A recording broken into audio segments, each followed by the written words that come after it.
So we live for it. Tomorrow's easy. It's just a basketball game. That's nothing. But Saturday we're calling the football game. So, folks are used to watching us do the pre and post game show. This is the BYU TV game. So we have the Utah Tech game. So you and I are up in the booth, actually calling the action live. I had a really cool interview with Tom Holmoe today that we're going to have on game day. You won't want to miss that. It's going to be. I think you'll like it. We had a really nice visit with Paul Peterson today. You and I did. The head coach from Utah Tech was a graduate assistant at BYU way back when, Bingham High grad, and the head coach down there. It was really, really fun to talk to him. He's got a couple of BYU guys on the staff down there with him. They got a big challenge ahead. They're playing really good, and the way BYU has been hot and cold, unless they just turn the corner against Boise State, that secondary is going to face a lot of footballs on Saturday, and Utah Tech's coming in with momentum and a quarterback and a receiver who are over from Washington State. They can do it. And they run that Washington State offense, which is the Mike Leach offense, which is the old Texas Tech offense, which is the Mississippi State offense now. I call it air raid style. So it's 4 wide receivers. What slug do they have? Spread and shred. Yeah, they call it spread and shred. That's their, which I love that they've got their own verbiage for it, the spread and shred. But it's all of it is based on the Mike Leach air raid attack. It's 4 wide receivers. It's get the ball out fast. It's interesting because people are going to get mad that BYU's not going to blitz in early downs, but that's not how you play that type of team. You have to get in the passing lanes because you could put 11 people on the line of scrimmage and you're not getting to the quarterback because he's getting it out in like 1.6. Right. So in the early downs, you have to jam up the passing lanes and not let them get the ball in there, and then you get them behind the chains, and then you bring the heat on 3rd and 10. That's when you bring the heat. So it'll be fun. So, hey, everybody on ysguys.com and YouTube and Twitch, shout out to everyone on the stream, popping in and saying hello. Let's jump right into things. Coming up on this show, the home finale Saturday with BYU, what the Cougars are playing for. Yep, we'll talk about that. We're going to have BYU TV football analyst Dave Nixon, our good friend, who does all the shows with us regarding football. He'll be on the countdown to kickoff or game day live on Saturday and the post-game live. He'll join us with his 5 favorite catches by Puka Nacua. And you can chime in with us on the live stream. The 5 favorite catches from Puka. We'll have the broadcast details for the BYU-Stanford game Thanksgiving weekend, where there will be more BYU fans than Stanford fans at the farm in Palo Alto. So those details are coming up. Yeah, and I keep saying this. Don't be discouraged as you're walking through that tailgate, and it seems like there's thousands of people out there. They're all going to the library. Because they're not going to the game. They'll come for the party, and then they're heading back to the library. That's par for the course at Stanford. It's a busy week for both the BYU men's and women's basketball teams. We'll talk about what they've got going on. Soccer in the NCAA tournament second round. Those details straight ahead as they get set for really a tough road back to the championship. That's right, and it's championship time for men's and women's cross country. The teams are heading to nationals, and both teams have a chance. I mean, they're both top 5 programs, and depending on race day, those teams, either one could win a national championship again. Yeah, and that's on Saturday. Very exciting. Pretty fun. BYU TV and KBYU TV celebrate a birthday today, which is wild. And we've been a part of. It feels like we've been on it since they came on the air. We've been part of it for a long, long time. So, how many years have we been part of it? 30 plus, right? Yeah.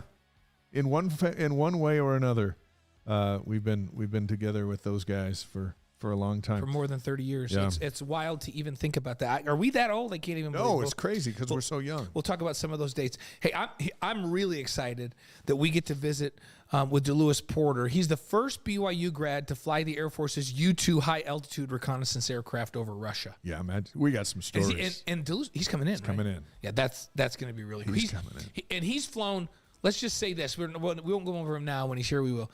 He's flown a bunch of really cool aircraft that not very many people get to fly. And think about this. Here's a teaser for later. He's over the Amazon at dark in the ER-2, which is a single pilot plane by himself. What's he doing up there? We're going to ask him. Yeah, we'll ask him. What are you doing out late? He flies over hurricanes and takes pictures of them, right? Yeah, that's coming up. So final home game for BYU of independence. Not just this season. The significance of Saturday is it's the last independent football game for BYU. It's against Utah Tech. 5-5 BYU. They win. They go to a bowl game. They're expected to win. They'll send off their seniors, possibly some juniors, possibly a lot of juniors. Yeah, we'll talk about that. And some big names as they try to build off that 31-28 victory at Boise State 2 weeks ago. Yeah, and I think that Boise State victory might have been the best win of the season. I think USF was the best complete game of the season. South Florida, I mean. And then Baylor at the time was huge. Baylor was a big game, but they weren't as stellar as they were against South Florida, and they were still healthy at Baylor. Yeah. So I think to do what they did to Boise State with as many people missing and to play as a complete game as they did was pretty impressive. I think that was the best win of the season, that Boise State game. So, pretty fun that they had a bye week after that to let it all soak in. Hey, BYU Sports Nation game day will start the day at 1:30 Eastern. So 11:30 Mountain, live from Cougar Canyon outside of Lavelle Edwards Stadium. You and I will be. Are we outside and then go upstairs? How are we going to do that? I think so. We're waiting for final word. Yeah. Do we have that graphic? Yeah, I think DJ, will you put up that one? Yeah. So I think that we've got to work it out, but I think Dave and I will be out in Cougar Canyon on set for probably the first hour with everybody.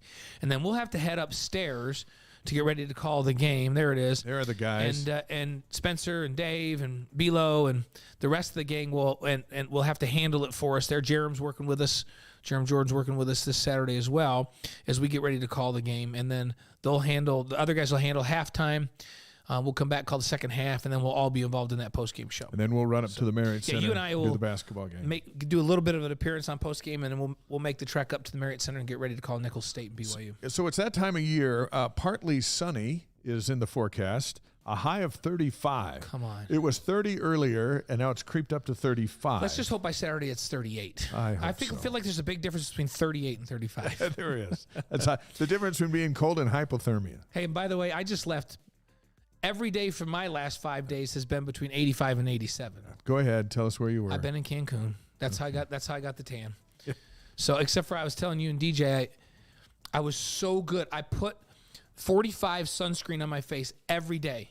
And then yesterday, before we headed out, Brandon and I went to play tennis, and it was in direct sun. I forgot to put sunscreen on, so I'm feeling a little hot right now. Yeah, I really hope you can. Good. I hope I don't do that. I hope I don't have this show. All that nice brown and then have it all peel off. Look, all I know is we were texting back and forth of putting this show together, and you're sitting on the beach, and I was like, "That's it. I'm not texting you anymore." It wasn't good for you. It was good for me. But. Uniforms. The Cougars are coming out with the white helmets, royal tops, royal bottoms. Yeah, I think it'll be a good look. It'll be sharp. It'll pop on TV, on BYU TV. Hey, BYU seniors playing their final home game. So these ones aren't up for debate. They're seniors. They're actually out of eligibility. They're done. So Lopini Katoa, who's done a tremendous job. Chris Brooks, the grad transfer. Lorenzo Fautea. Pepe Tanavasa. Caleb Hayes, who's been doing a great job of being that cover corner. Yeah. Matt Criddle, who's made a lot of contributions on special teams and has been a position player at safety. Joe Tukuafu. Houston Haymuli, the transfer from Stanford. Chris Jackson, the wide receiver. Did you ever see that True Blue on Chris Jackson? Wow. If you haven't seen that, guys, go find that. Lane Lunt, the tight end. D'Angelo Mandel, the other great cover corner. Alden Tofa and Earl Tuioti Mariner. Is D'Angelo going to come back? I think because he's been hurt, right? Because of COVID, I think. I'm not sure if who's got the broken hand. Oh no, that's Malik. He's coming. That's back. Malik. He's coming. That's right. I don't think D'Lo can get another year. I think D'Lo, and he's been banged up this year a little bit. Yeah. D'Lo's like that. He's like the Mike Davis kind of body and speed, where he might have a chance to go make it. Not going to get drafted because of his injuries this year, probably, but I think he could pick up on a free agent and maybe make a team and surprise some people. It's been working for Davis. Yeah, he's got NFL skills. Do you remember when people laughed at me, and actually a former player, I'm not going to call him out on this show, but said that I needed to stop smoking dope because I said Michael Davis has an NFL skill set. Because people are like, BYU doesn't have speed in the secondary. I said Michael Davis, his skill set is as good as anybody that Alabama has. BYU plays a bunch of zone. He doesn't fit well into zone, but if somebody in the NFL pick him up that plays man, he plays man as well as anybody, including Alabama's two corners.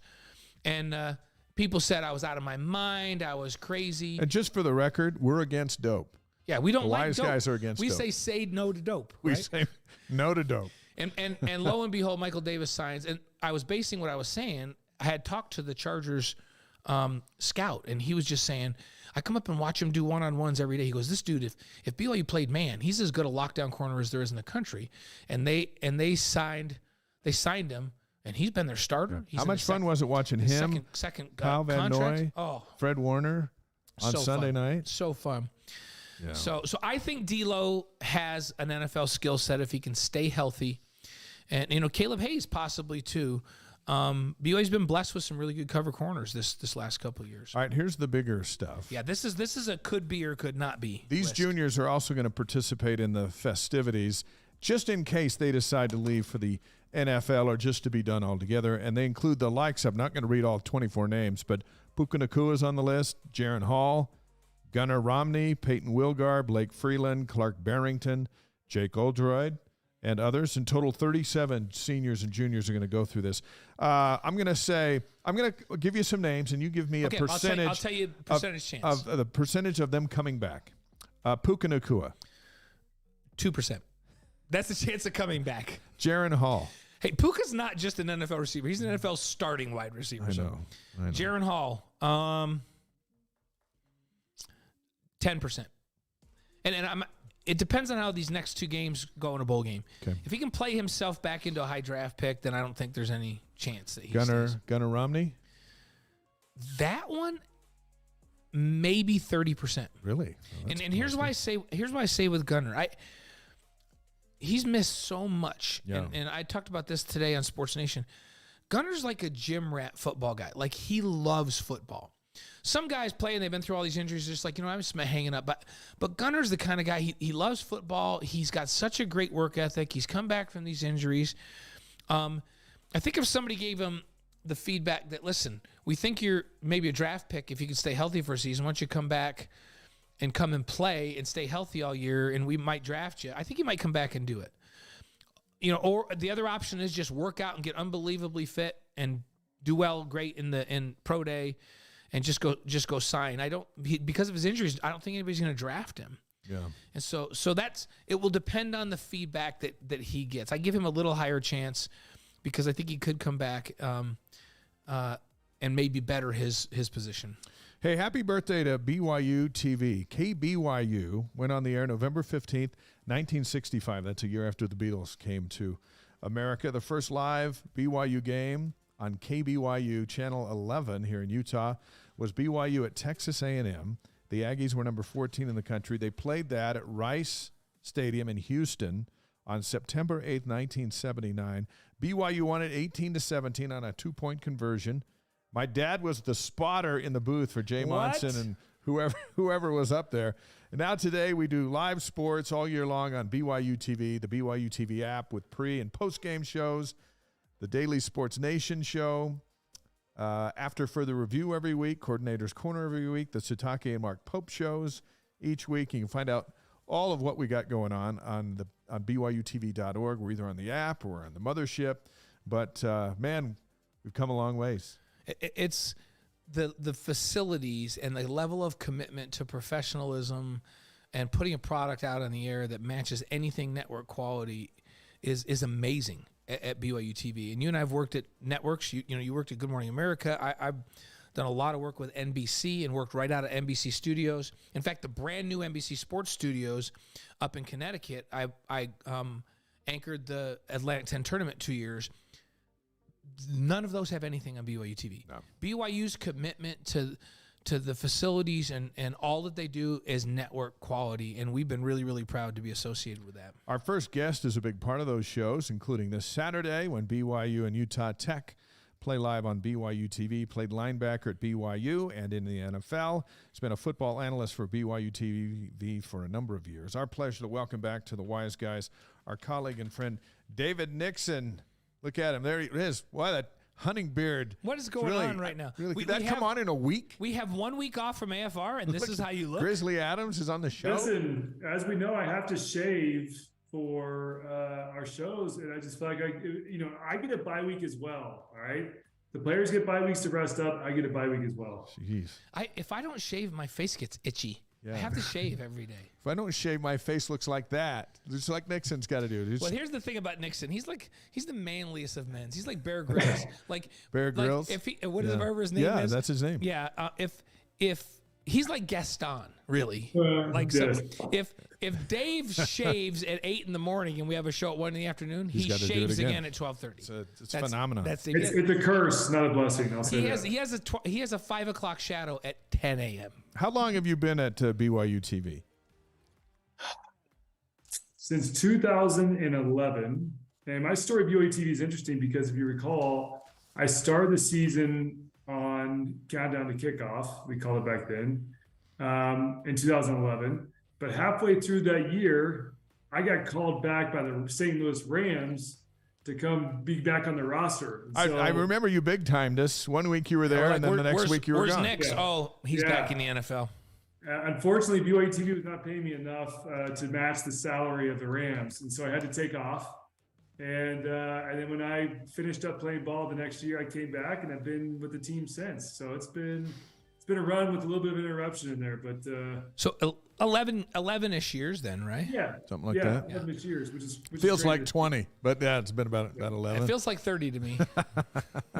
The first It week actually seemed does. like the first day seemed like 2 days, and the second day seemed like a week and a day. So that's So among the differences between BYU and everybody else when it comes to sports, there's really none greater than BYU TV for exposure, access, recruiting. You're a big-time high school product coming out of College Station, Texas years ago, and this big BYU TV thing's really evolved into a nice weapon for coaches.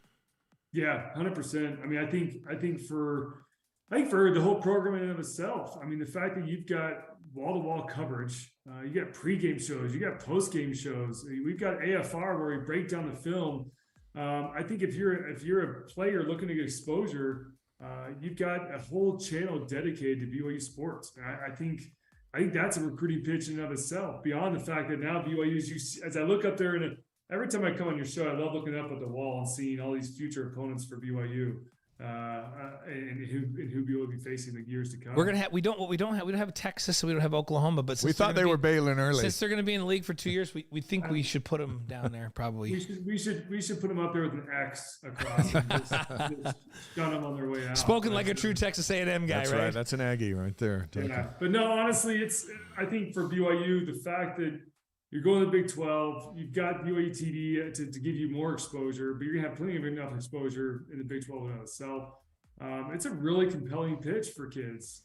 And I think you're going to have a lot of kids like myself that I always wanted to come to BYU, even though a lot of those schools on that wall right there offered me. For me, it was always BYU. I always wanted to come to BYU and play BYU and be part of what BYU is. And I'm so glad I did because, frankly, during that time, we beat a lot of those schools up on that wall. Yeah. And, during independence, they beat a lot of those schools up on the wall. And so I think BYU, what they've got going for them, as well as you throw in the tradition and everything that comes with it, for Klein to go out there to these kids' houses, it's a really compelling pitch. And it's not just football, Dave. It's we think about basketball and how many international players and BYU TV, since people can stream it live, which is an interesting platform to have. That all over the world, as they go recruiting out there in different sports, they're bringing kids in. We look at this basketball team; it has 3 kids from Africa on the team right now, and their folks could watch every game. Yeah, watch every game. You mentioned the Big 12, Dave. It's going to bring new opportunities for BYU TV. They're going to be noticed in communities where people have it on their cable network. They just don't even know they have it. And you grew up in a community in Texas, but they'll be able to find it eventually, and they're going to see it. I mean, what's your thought on BYU TV expanding into the Midwest and the end to the South? I think it's tremendous. I mean, to your point, I know this year on our BYU Sports Nation Game Day show, we showcased Baylor. We had a crew go to Baylor and do a whole entire feature on the university and kind of show from BYU's perspective of what to look forward to in years to come. And so I think if you're Baylor, you'd love to tune in and watch that piece and see the president of your university talking about what you have to offer. And so I think if you're one of these competing fan bases, I think BYU TV provides kind of a different perspective and different outlook than obviously you're used to. And frankly, you're going to get lots of highlights, mostly BYU highlights, but you're going to see some of the highlights of your university too, most likely.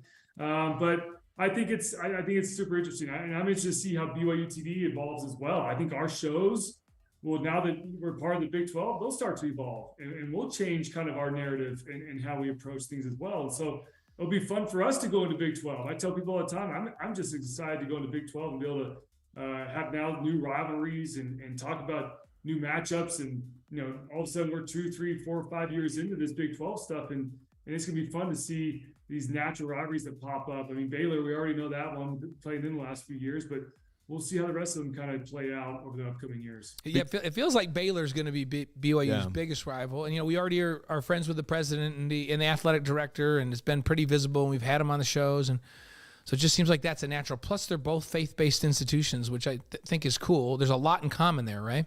Yeah, and I look at Baylor. I also look at Houston. Think of all the shootouts at the Reliance Stadium BYU had against Houston, right? I look at that one, West Virginia playing at FedEx Field, right? I mean, there's some fun games just in this recent independence that BYU's had. Obviously, TCU, the history runs deep with TCU, with me playing against TCU during my years in the Mountain West Conference. And so, honestly, I'm really curious to see how all this plays out, because there's a lot of history with a lot of these teams. And all of a sudden, you're going to throw this all into a pot. I mean, you go back to UCF and BYU's bowl game with UCF in the Boca Raton. Or Gasparilla, whichever one it was. No, it was Boca Raton Bowl. They played. Was it Boca Raton? Yeah, I get it all mixed up. Down at Florida you get all your vacation and spots. Kansas State, right? BYU hated Cotton Bowl. Kansas State too. Yeah. So hey, and TCU's back. Like, TCU was a top 10, top 5 program when you were playing. They were really, really good with Gary Patterson running the show down there. And they're back. What are they today? Has that been released yet today? It comes out here at the top of the hour. Yeah, but they're going to be number 4 again. Yeah, they'll probably be 4 again. Yeah, you beat Texas, you stay there. Funny story. I was actually just it's crazy. I think it was only a week ago. Last week I went down to Taysom's Monday Night Football game, and as we know, Andy Dalton is the quarterback. Right. Much to our disappointment about that, but yeah. Yeah, it's a whole different subject. But we were on the field before the game, and Andy Dalton's wife came up to say hi to my sister Emily, and so we ended up sitting there chatting with her for about 20 minutes.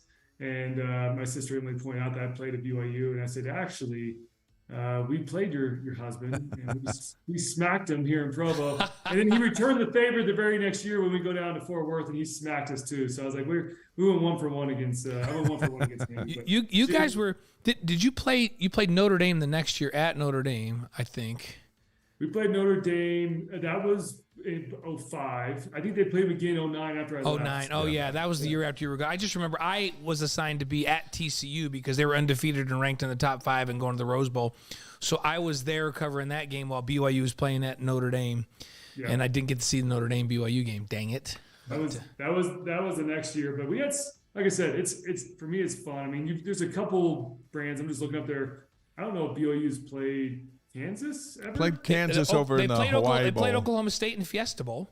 Yeah. And they played Kansas. Iowa State? Do you remember an Iowa State game? I don't remember I think they've played them in basketball, but I don't remember an Iowa State football game.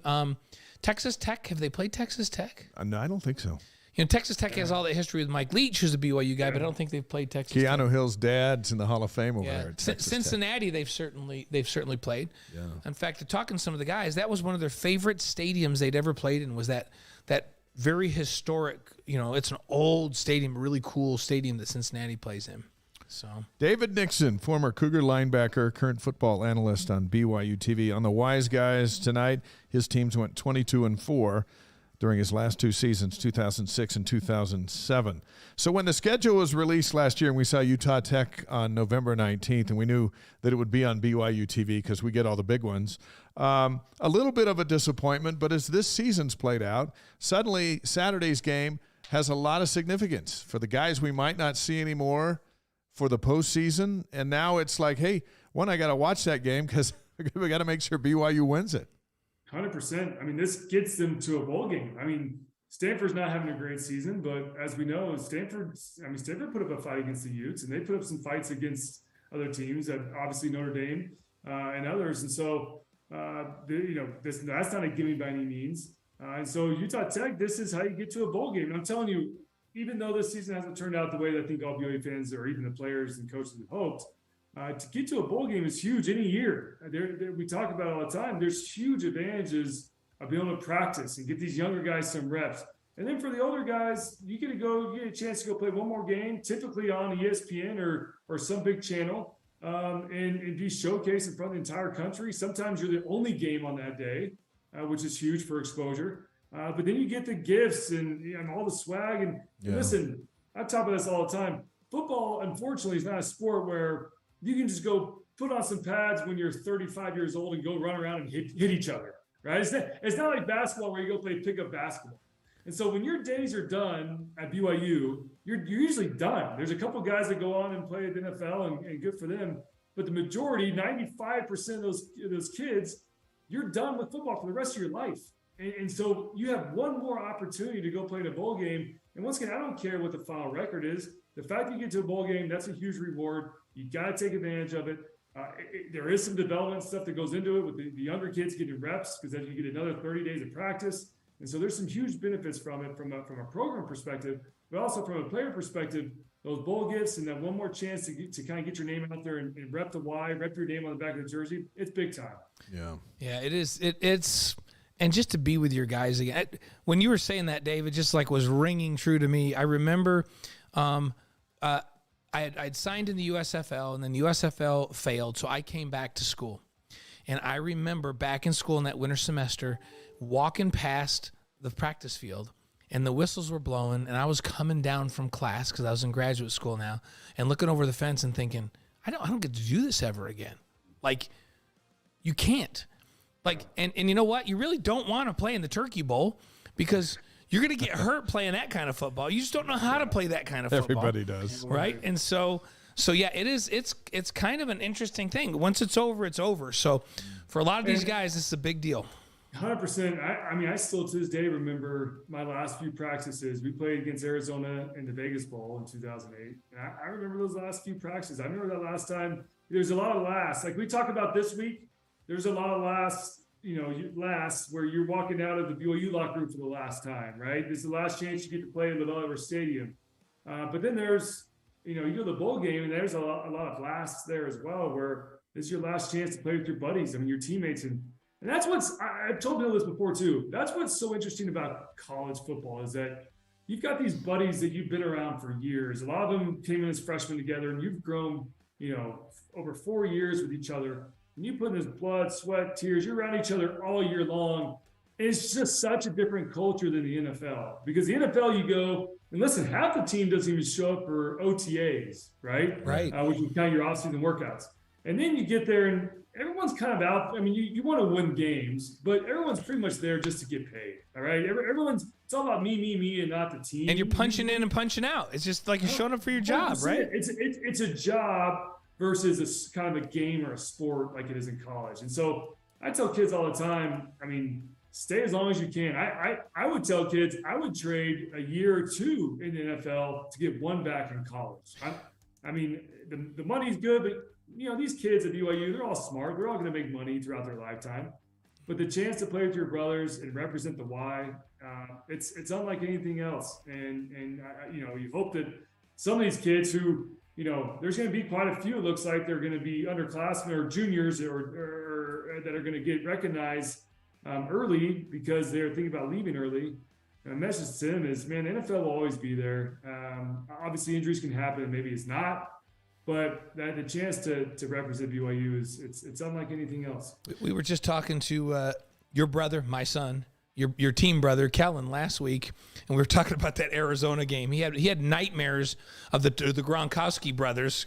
Yes. I can't remember Rod Gronkowski's brother that played fullback, but we were saying Kellen set a Las Vegas Bowl record for tackles in that game, and he was playing free safety. That's never a good thing. Like, if your free safety has 17 tackles, your defensive scheme's messed up, right? Yeah, we were not prepared. Arizona got us on film. I'll tell you this: Arizona had been to a bowl game in like 6 or 7 They were years. pumped to be there, and we were going back to the Vegas Bowl for like the 4th straight year. Yeah. And so were my kids, and we were expecting a better effort. Yes. Yeah, I will say we weren't very motivated, and it showed on the field. That was a tough one. They came out firing, and then they just lined up Gronkowski and they were running seams, wheel routes. He's ridiculous. It was tough. That was a tough one. So this game, this Saturday, final game of Independence era, right, which is significant, but it's also maybe the last home game that we're ever going to see Puka Nacua and Jaron Hall. What's your thought on that? That's a tough one to swallow. I mean, you look at that production between those two, and the fact that you lose both of them going into your first year in the Big 12. And they're both juniors, by the way. You're both juniors and could come back. Listen, I just gave my spiel on I would come back, but I also don't fault kids that go, especially these guys. They're juniors, but they're pretty much seniors given the COVID, right? Right. All these kids got an extra year in COVID, so they've been around a long time. And I will say this about the NFL. There is kind of a mileage tracker on a person's body. And the more years you delay going to the NFL, GMs and scouts look at that and say, listen, he is 25 years old, 26-year-old. His useful life only has another 3, 4, 5 years left on it, right? Unless you're Tom Brady and you play till you're 100. But he's older than me now. He passed me. So it is a tough deal for those guys, but it hurts. It hurts to see them leave, assuming they do leave. Unless we could all pony up like $2 million and have them come back. So if there's anybody out there listening tonight that has an NIL deal that'll take care of those two as well as an NFL contract, let us know because we could possibly keep them, right? Yeah. Let us know. We need to come up with about $600,000. That's all we got to come up with, guys. Let's figure it out. Before you roll out your top 5 catches from Puka Nacua, which we've been teasing today, let's. By the way, Jess is watching on YouTube tonight. She says that BYU. He or she says BYU played Iowa State in the early 70s. There you go. So they did play Iowa State. So thanks, Jess. Here's what head coach Kalani Sitake said during his weekly news conference. Let's listen. Game week, so we had a good bye last week and a week off, and got some time for guys to heal up, and also some time for us to do some extra work. So ready to close out our home game schedule in LaVell Edwards Stadium this weekend against Utah Tech. Looking forward to the game. Looking forward to meeting up with players that we recognize and staff that we recognize, and it's gonna be a lot of fun. But also trying to get this game and this win for our outgoing seniors and a few others that are going to be honored, and then we'll see how the game goes. But I feel confident in our preparation, and especially coming off with a bye week, feel good about where we're headed now, and looking forward to competing again. That's the goal. And Utah Tech they're on a little bit of win streak and well-coached team. We're familiar with them and familiar with a lot of their players, and so I know this is the end of the year for them. We're expecting their best shot. They've been able to do some good things and score some good points, and they've had some good competition, so looking forward to our guys being on the field again, competing. But another week, just get right back at it, and thankful that we had the bye. Now that we're over it, time to get back to work. And we had some good work last week, but now it's time to get back to work and get back in season mode again. Head coach Kalani Sitake. So after 10 straight weeks, they finally get a bye, and now that's behind them. Do you think they recovered their identity in the Boise State game that may have been lost a month earlier? I mean, I don't know what else could help you recover your identity than a huge win on the road against a Boise State team that was on a hot streak, right? I mean, that was a much-needed win, and it was a much-needed win for the win-loss column, but I think it was a bigger win for the psyche of this team. This is a team that had a lot of close games, and we're in it, and all of a sudden things didn't go their way, and finally a game that does go their way, right? And I think for this team, it was huge, and that's one of those victories that you can build upon, right? I mean, that's something you can reference in the offseason of listen, all the hard work can pay off, and you can eke out some games like that. And listen, against Boise State, we talked about this on our shows. Who knows if BYU will play Boise State again anytime soon, right? And so the fact that you've now get your 3 main rivals, Utah last year, beat them. Last time you played them for a little while, we'll see. You've got Utah State, beat them this year. Yep. And you got Boise State. So your 3 main rivals you take care of heading into Big 12. That's big time. And that's something that you can hang your hat on. Once again, there's not a lot of stuff this team can hang their hat on because it's been kind of a disappointing season, but there are some victories you can take out of this, and that's being one of them. That you went up to Boise on the Smurf turf and took care of business. And Boise's still undefeated in league play, right? They have a big game coming up against Wyoming, which I think will decide that division. Yeah, I'm looking. So Boise State's losses are they lost to Oregon State in their opener. Lost to UTEP. And they lost to UTEP and they lost to BYU. They're undefeated in conference. Boise State could go on and win the Mountain West Conference. They got to go to Laramie. I think Wyoming just has one loss. They play at Laramie. Wyoming's got one loss in conference. So both teams are 7-3, and then they host Utah State. Utah State's 5-5. Boise State's 7-3. Really good chance they finish 9-3, win the Mountain Division. Are they still in divisions? I know Pac-12 eliminated. I think they are. I think they are for this year. Yeah, and then go to their championship game and could have another 10-win season. So that's a big win. I told Dave earlier. I told him that I thought that Boise State was probably the best win of the year. When they beat Baylor, they were still healthy. And South Florida, they was a big win as they played great on both sides of the ball. But considering all the circumstances, the downward trend, all of the injuries, to beat what I think is a quality Boise State team, I think it might have been the best win. What's your thought? What's the best win on the schedule this year for them? 100%. I totally agree. And I will say this. I was impressed with this team for coming together, but I got to give you a lot of credit to this coaching staff. I mean, that takes a lot of manpower, a lot of motivation to take a team that's on a 4-game losing streak and to get them ready to play on the road against Boise State, against a good Boise State team. And so I love their game plan. I thought they came in well, really focused, and I think from a kind of play calling perspective as well as the assignments, it looked like everything was really sharp. Yeah, there were some errors as there always are in games, but I thought all in all that coaching staff got those guys up to play, and credit to the players. I mean, once again, so many starters, so many contributors out with injuries, and the fact that this team's kind of stepped up and had that next man mentality, and they go up there and beat, like you said, a really good Boise State team that was relatively healthy in that game. Yeah. And so the fact that BYU kind of going in there limping a little bit is able to come out with the win, I'm telling you, that's something that will provide a much needed confidence boost for this team to hopefully finish this season and then head into next season. Before you roll out Puka's top 5, look what you got going on behind you. It appears to me that your wife left you one cubicle to decorate. See what I'm talking about, Blaine? He's got the football and the helmet and up then there. all of a sudden you just got a helmet and a football. No, he's got a Raiders thing over his right shoulder. So yeah. I'll say this: my little kids come in my office, and I don't know where half my stuff goes in here. All right, and so I've kind of hodgepodge. This is my Raiders brick.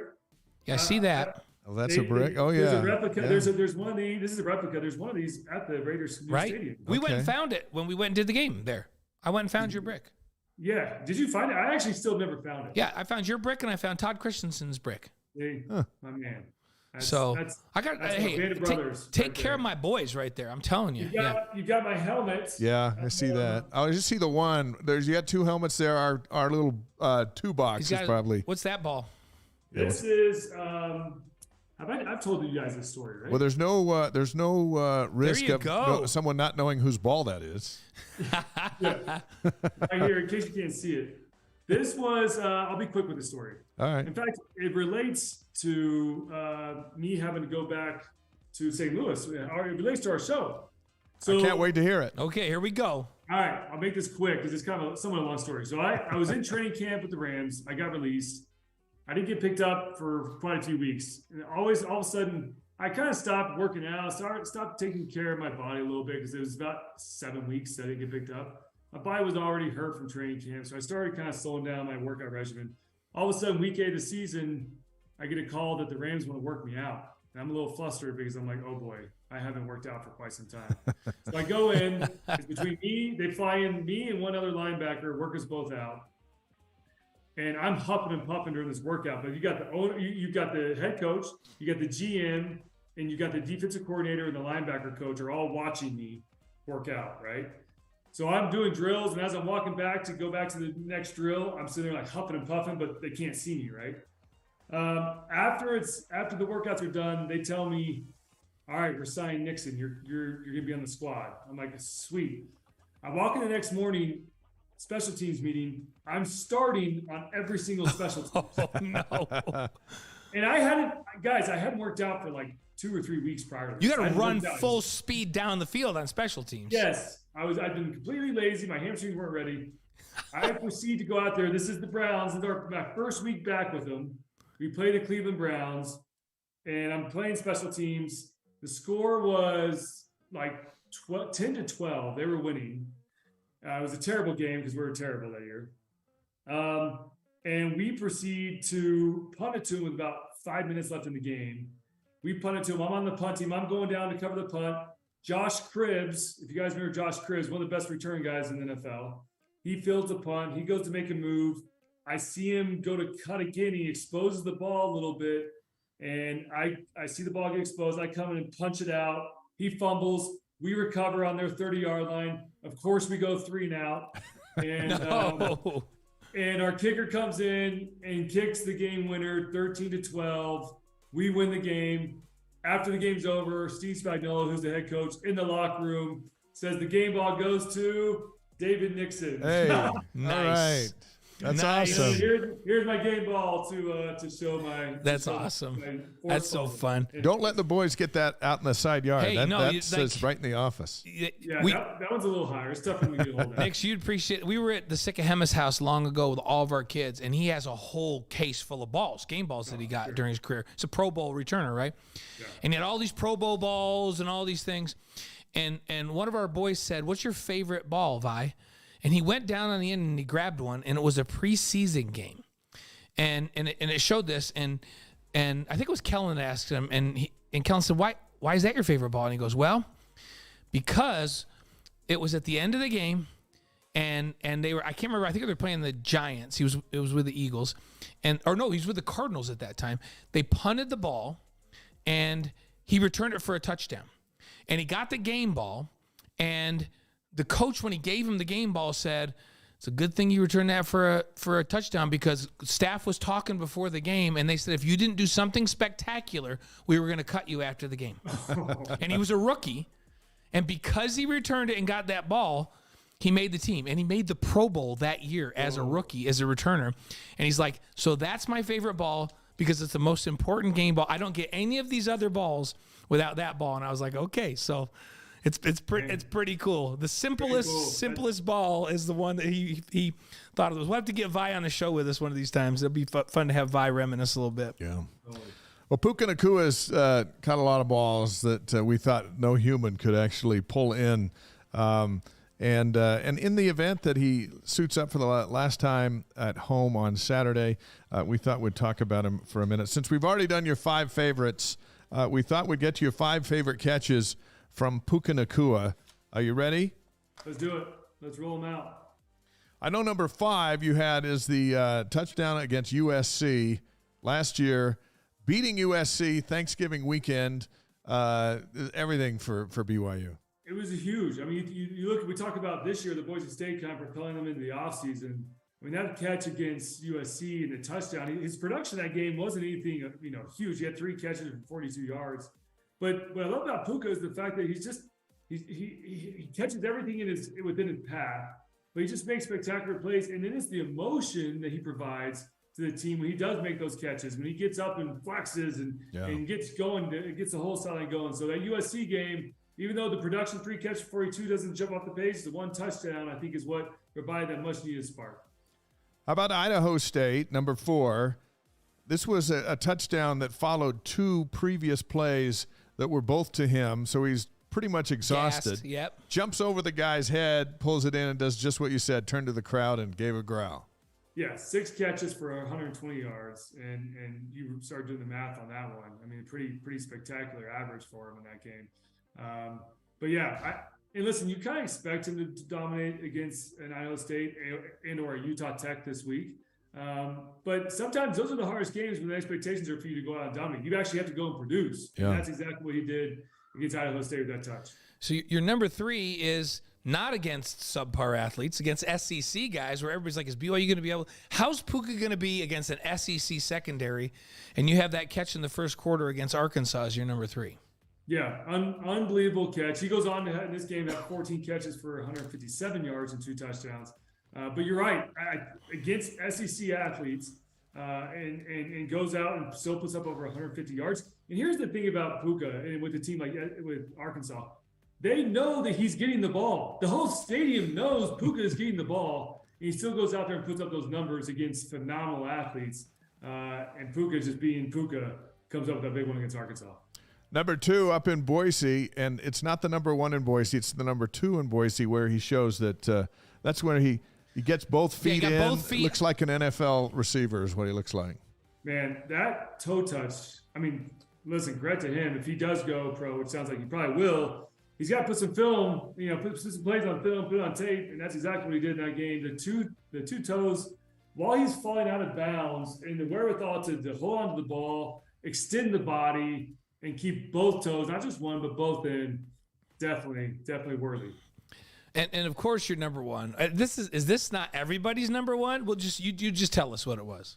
Listen, yes, of course. The winning touchdown against Boise State on a 4th down to go up, and I mean the concentration, especially when you got a guy. If you remember, his jersey is pulled off his pads. He'd been held prior to that play. He's getting just held all over the place. To go up, tip the ball, and still, while he's falling, you got a guy draped on him to concentrate, get the ball. And then, of course, this one was a one toe, but the toe touch and just barely in bounds to come down. I mean, unbelievably athletic play. And it's, when he transferred here to BYU from Washington, we heard a lot of great things about Puka, and he has 100% lived up to the hype. Yeah. And I've loved having him here at BYU, the plays that he brings. But honestly, the emotion he brings to that team as well is going to be probably the biggest hole that will be left with this team going forward next year, because he provides that. I mean, we interview him all the time on BYU TV. Has he ever not had a smile on his face? I mean, listen, when they lose games, you can tell he's bugged, but he still has a smile on his face talking to people. The guy just has this. He loves the game, right? We talked about Gunner's a guy that loves the game, but does anyone love the game more than Puka Nacua? It doesn't seem like it. His competitiveness, honestly, and the way he approaches the game, I put it up there with Max Hall. The way that he loves the game of football and how competitive he is, I put him up there with Max Hall, who I think is probably number 1, at least in my book. Guys who I've been around, Max is number 1 for me. I think Puka is a 1B, and could maybe have his own case against Max. And they're gonna miss his leadership next year. Yeah, just like they missed his brother's leadership this year. Yeah, when we talk about leadership, it's interesting because I've had some conversations with Kalani about this, and he talks about guys that they lost last year. Nobody thinks about Samson Nacua, but Kalani does, because Samson Nacua was one of the best leaders on that football team for the same reasons that Puka is. Something about that family and how much they love playing football and how much pure enjoyment they get out of it, but how much confidence they bring to their teammates around them when they're on the field. So Samson was much missed, not for his production, but for his leadership. And Puka's going to be both when he's gone next year. No question. All right, brother, thank you for hanging with us tonight. We've got a full Saturday, so I don't know how you're going to get that beard under control by Saturday, but if you start tomorrow and just go in increments, you may be, because you got to put makeup on and all that stuff. If you're bored Saturday, you can hike up to the Marriott Center with us and call the basketball game after the football game. Yeah, I'll see you guys there. Okay, sounds good. Sounds good. The great David Nixon, BYU TV football analyst. All right, we'll see you Saturday on the Tube. Thanks, Dave. Right, see you, brother. Appreciate it. Thanks. Good to have you back in town. Yep. Awesome. See you. All right. And he's going to go down to the Stanford game and hang out there and then go see Taysom. The Saints play the 49ers the next day. So it's a whole family reunion for the great David Nixon. So wait, is he gonna join the show from Stanford? I think so. I think that's the plan. Have him be on the field there? I think he'll be down there with Spencer. Okay, and we'll see. Yeah, and then it's you and I and Belo. Yeah. How are we gonna control Belo? I have no idea. Because Nixon kind of helps us control. We'll cut off his caffeine by 5. He's kind of like a Tasmanian devil. Like he's like. BYU Sports Nation game day starts Saturday, 1:30 Eastern Time, 11:30 Mountain from Cougar Canyon, just outside Lavelle Edwards Stadium. 2 hours will lead us up to kickoff at 3:30 Eastern, 1:30 Mountain, with a live post-game show to follow, and it's all on BYU TV. DeLewis Porter is going to be with us in just a bit. He's flown the B-52, the U-2, and the ER-2, a BYU grad up in the sky, And we got some We great actually stuff have some with him. pictures of those different. Oh yeah, Aircraft, We're gonna right? get into some stories. That's cool. He just walked in. He's mentally preparing himself over there. We're excited. We're excited to have him on the show. We've got a lot of news and notes from campus we want to share with you. But first, would love for you to follow us on YouTube. We've got to put a link there in the chat. Hit the subscribe button. It's all free. Click on the bell. You'll get notifications whenever we post something new or go live. The more subscribers we get, the longer our wives will let us do this show. And follow us on Twitch. That's what going to be our new keeps us pitch going? line. Is the more the more YouTube subscribers we get, then our wives will let us do it another week. That's all serious. So keep subscribing. You get your free account on Twitch. Click on the chat button in the lower right part of the screen. Sign up for free and follow us there. Yeah, see, all of these options are free to you. And you know what? Might as well sign up for YouTube, sign up for Twitch. Just sign up for all of them and then watch however you want. Yeah. And then if you're bored, or if you're not able to join us for the whole show, or you can't watch the show, you can watch it in its entirety on YouTube anytime. Right? And then the podcast comes out. And the podcast is out. Like stick it in your phone and put your are they called AirBuds? What are they called? AirPods. It's literally possible to get too much of us. AirPods. We've got put your AirPods in and go for a. Well, not now. You don't go for a long bike ride right now. Take us skiing with you. Yeah. Take us skiing with you. But with be your careful. Be careful whatever you do. Focus. So let's go over some news and notes, and then DeLewis will sit down with us. Okay. Back to Utah Tech, and we got a lot of that from Nick's and from earlier. But so this used to be Dixie State. Right. They changed their name this year. I don't like the name Utah Tech. I think it's like really of all the names, this is what it is. But it replaces Dixie State because some people were bent out of shape about that, and so here we go. And they had a nice following down there. It's interesting to talk to Paul Peterson today, their head coach. He said that Utah Tech has resonated, and they're having more success recruiting outside the state. People don't know who Dixie is, but having the name Utah on it gives them an idea. Oh, it's in the state of Utah. It's a technical college, which it isn't really. It's a regular 4-year with graduate program university, right? Yeah, with palm trees. Right. So, but anyhow, he thinks the name change is good. They're on a 3-game winning streak. They're 4-6, but they're on a 3-game winning streak. They beat Tarleton State 34-28 in their home finale Saturday in St. George. So this was their second year as an FCS, but their first year in the WAC. Right. And the league is letting them compete for a championship next year. In fact, I think they did this year. They can't go to the playoffs. They can't go to the 24. The playoffs, right? yeah. So next year they can compete for a championship again. Then the following year they'll have full membership, and they can go to the NCAA championship. So here's what they got going for them. Their quarterback is named Victor Gabalis. He's thrown for 1,600 yards and 14 touchdowns. He started the Sun Bowl last year for Washington State. That's right. And then he transfers over. He's a redshirt freshman. With his coach. With his coach. And how about with his receiver, Joey Hobart? That's right. Hobart, 79 receptions, 1,158 yards, and 14 touchdowns. 79 receptions. That's a school record. He leads the nation in all those. Yeah, in the FCS. And so offense coordinator Craig Stutzman, he brings these guys down with him. They ran that air raid offense, Mike Leach's origins with the air raid offense. They also ran it. It's kind of University of Hawaii, where he played, also runs that 4 wides. I call it air raid because I think Mike Leach is the guy that perfected it. But Hawaii did a great job with that offense for a number of years, run and shoot kind of a mentality where the quarterback gets the ball out quick. Victor Gabalis is really becoming had some growing pains. He is a redshirt freshman, right? Did play some last year. He can play 4 games now and still redshirt. And he's got a good running back. But the last 3 games, he really seems to be grasping the pre-snap reads where he's supposed to go with the ball and getting the ball out, which makes them a dangerous offensive football team. Quali Conley's over 1,000 yards rushing, 8 touchdowns. He ran for 200+ last week in their win against Tarleton State. So more on Stutzman. He BYU knows him. He was the coordinator over at Washington State last year when the Cougars held him to 19. BYU did a great job defending that air raid or that spread, whatever you want to call it. And then he was the passing game coordinator in the game where BYU went over and got beat. Zach Wilson did that helicopter at the goal line and fumbled. Since they didn't have a camera at the goal line, they couldn't call it a touchdown. Yeah, which it was. And that was a game changer. And then he beat BYU as Hawaii's quarterback. When he was a quarterback, 72-45. Wow. Can you even believe that's the highest point total ever against BYU, right? Oh, yeah. 72-45 in 2001. That was the Cougars, who were 12-0 at the time. That was their first loss of that season, although he did get kicked out of that game. I would just say he was emotional.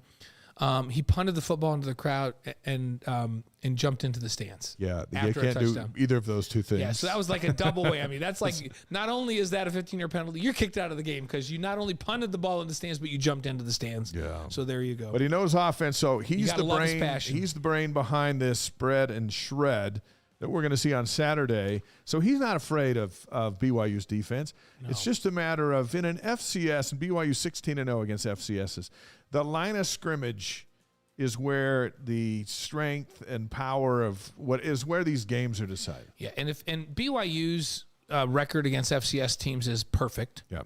And they typically, like, I think, what's the average, like 48-14 or something crazy like that. Because what happens is a team like BYU, there's some really good skill kids on that Utah Tech team, but BYU should be able to dominate the line of scrimmage on both sides.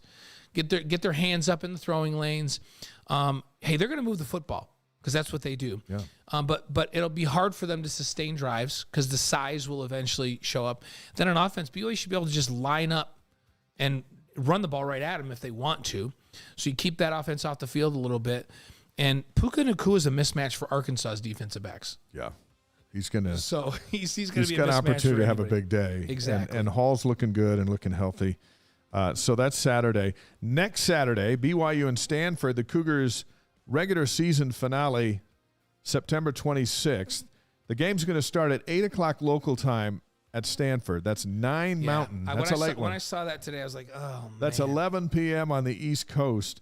The good news is it's on FS1. We all get that, and we avoided the whole Pac-12 network thing. Yeah. A late game on Pac-12, oh. that was going to be a – and Ken Lund is going to join us on the Wise Guys next Tuesday to discuss all the alumni activities around this BYU-Stanford game, where they are expecting thousands of BYU fans to flock from that area. And so we'll get the lowdown on that.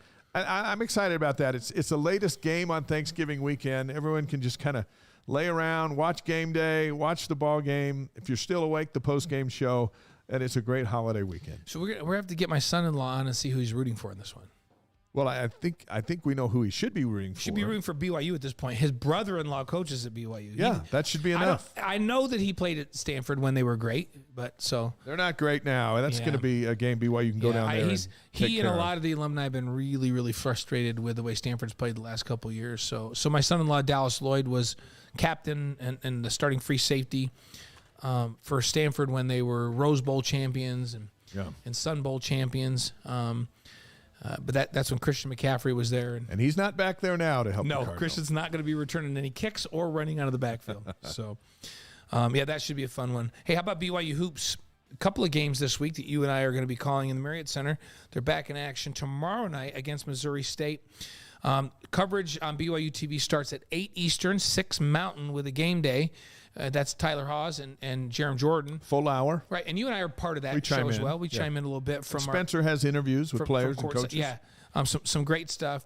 All the action will start at 9 Eastern, 7 Mountain. You and I and Spencer Linton on the sidelines for us will call that game. So the Bears are picked to finish 4th in the Missouri Valley Conference. BYU, remember, went on the road to Missouri State last year and won 74-68 thanks to 21 points from Alex Barcelo. So no Alex Barcelo. No. I am predicting that Rudy Williams has a great game. He needs to. I think we're going to feature him in our open because I think he's going to have a great game. 8 turnovers at San Diego State was not good. Yep. He's going to finally feel comfortable in this one. He's going to score. He's going to take care of the ball. So good. I'm going to watch that. Yeah. I'm going to watch that if you promise that. Right. And then Saturday night, you and I will have that Nicholls State game. That's also on BYU TV. We're going to go from the stadium up to the Marriott Center and broadcast that Nicholls State game. It's a 7 o'clock tip 9 Eastern as well. So women's hoops today, they had a matinee with 16th ranked Oklahoma. The Sooners out of the Big 12 rallied to win the game. 15 Cougar turnovers, the difference, especially down the stretch. Very similar to how BYU gave away the San Diego State game on the men's side. Couldn't take care of the ball down the stretch. Sooners win at 77-66. Lauren Gustin, 15 points and 20 rebounds. She's a rebounding machine. Yeah. We as we were down doing the tournament last year, there were games where I thought, is she going to get every rebound in this game?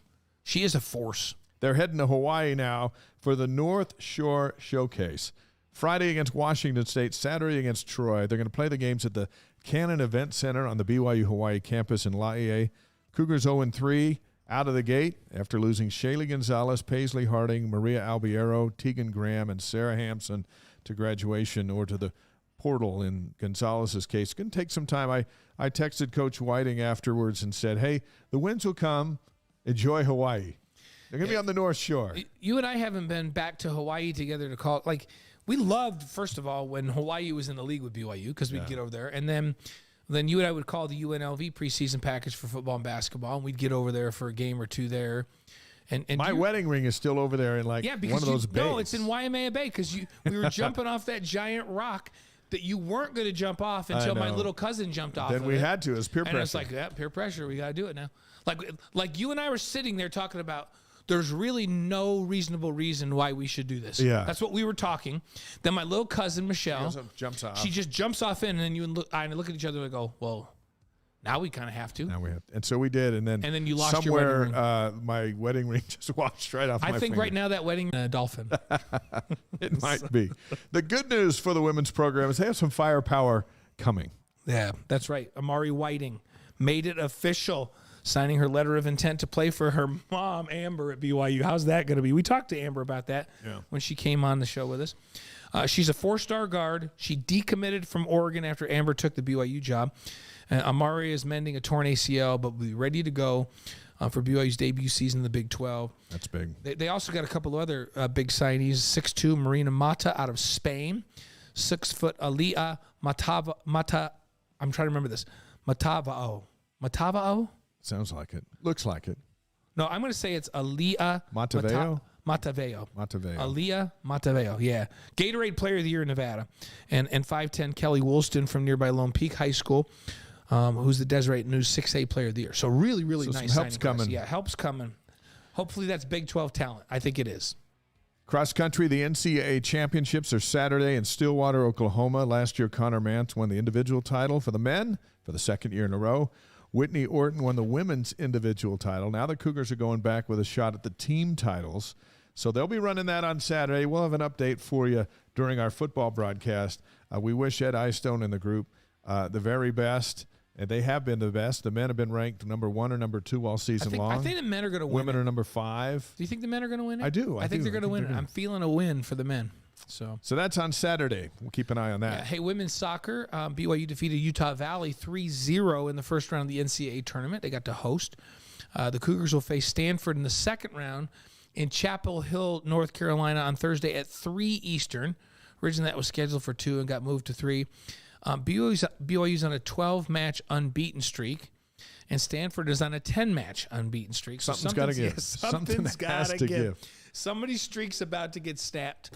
And I like that it's on the East Coast, though, so it's neutral. I'm glad it's not at Stanford. Right. And it's too cold to be playing here, so maybe miserable. It's better back there. So. But they're in that bracket where if you get through Stanford, eventually you got to get through North Carolina. Yeah. And, magic happened last year in the tournament. Sure did. Just got to win in advance.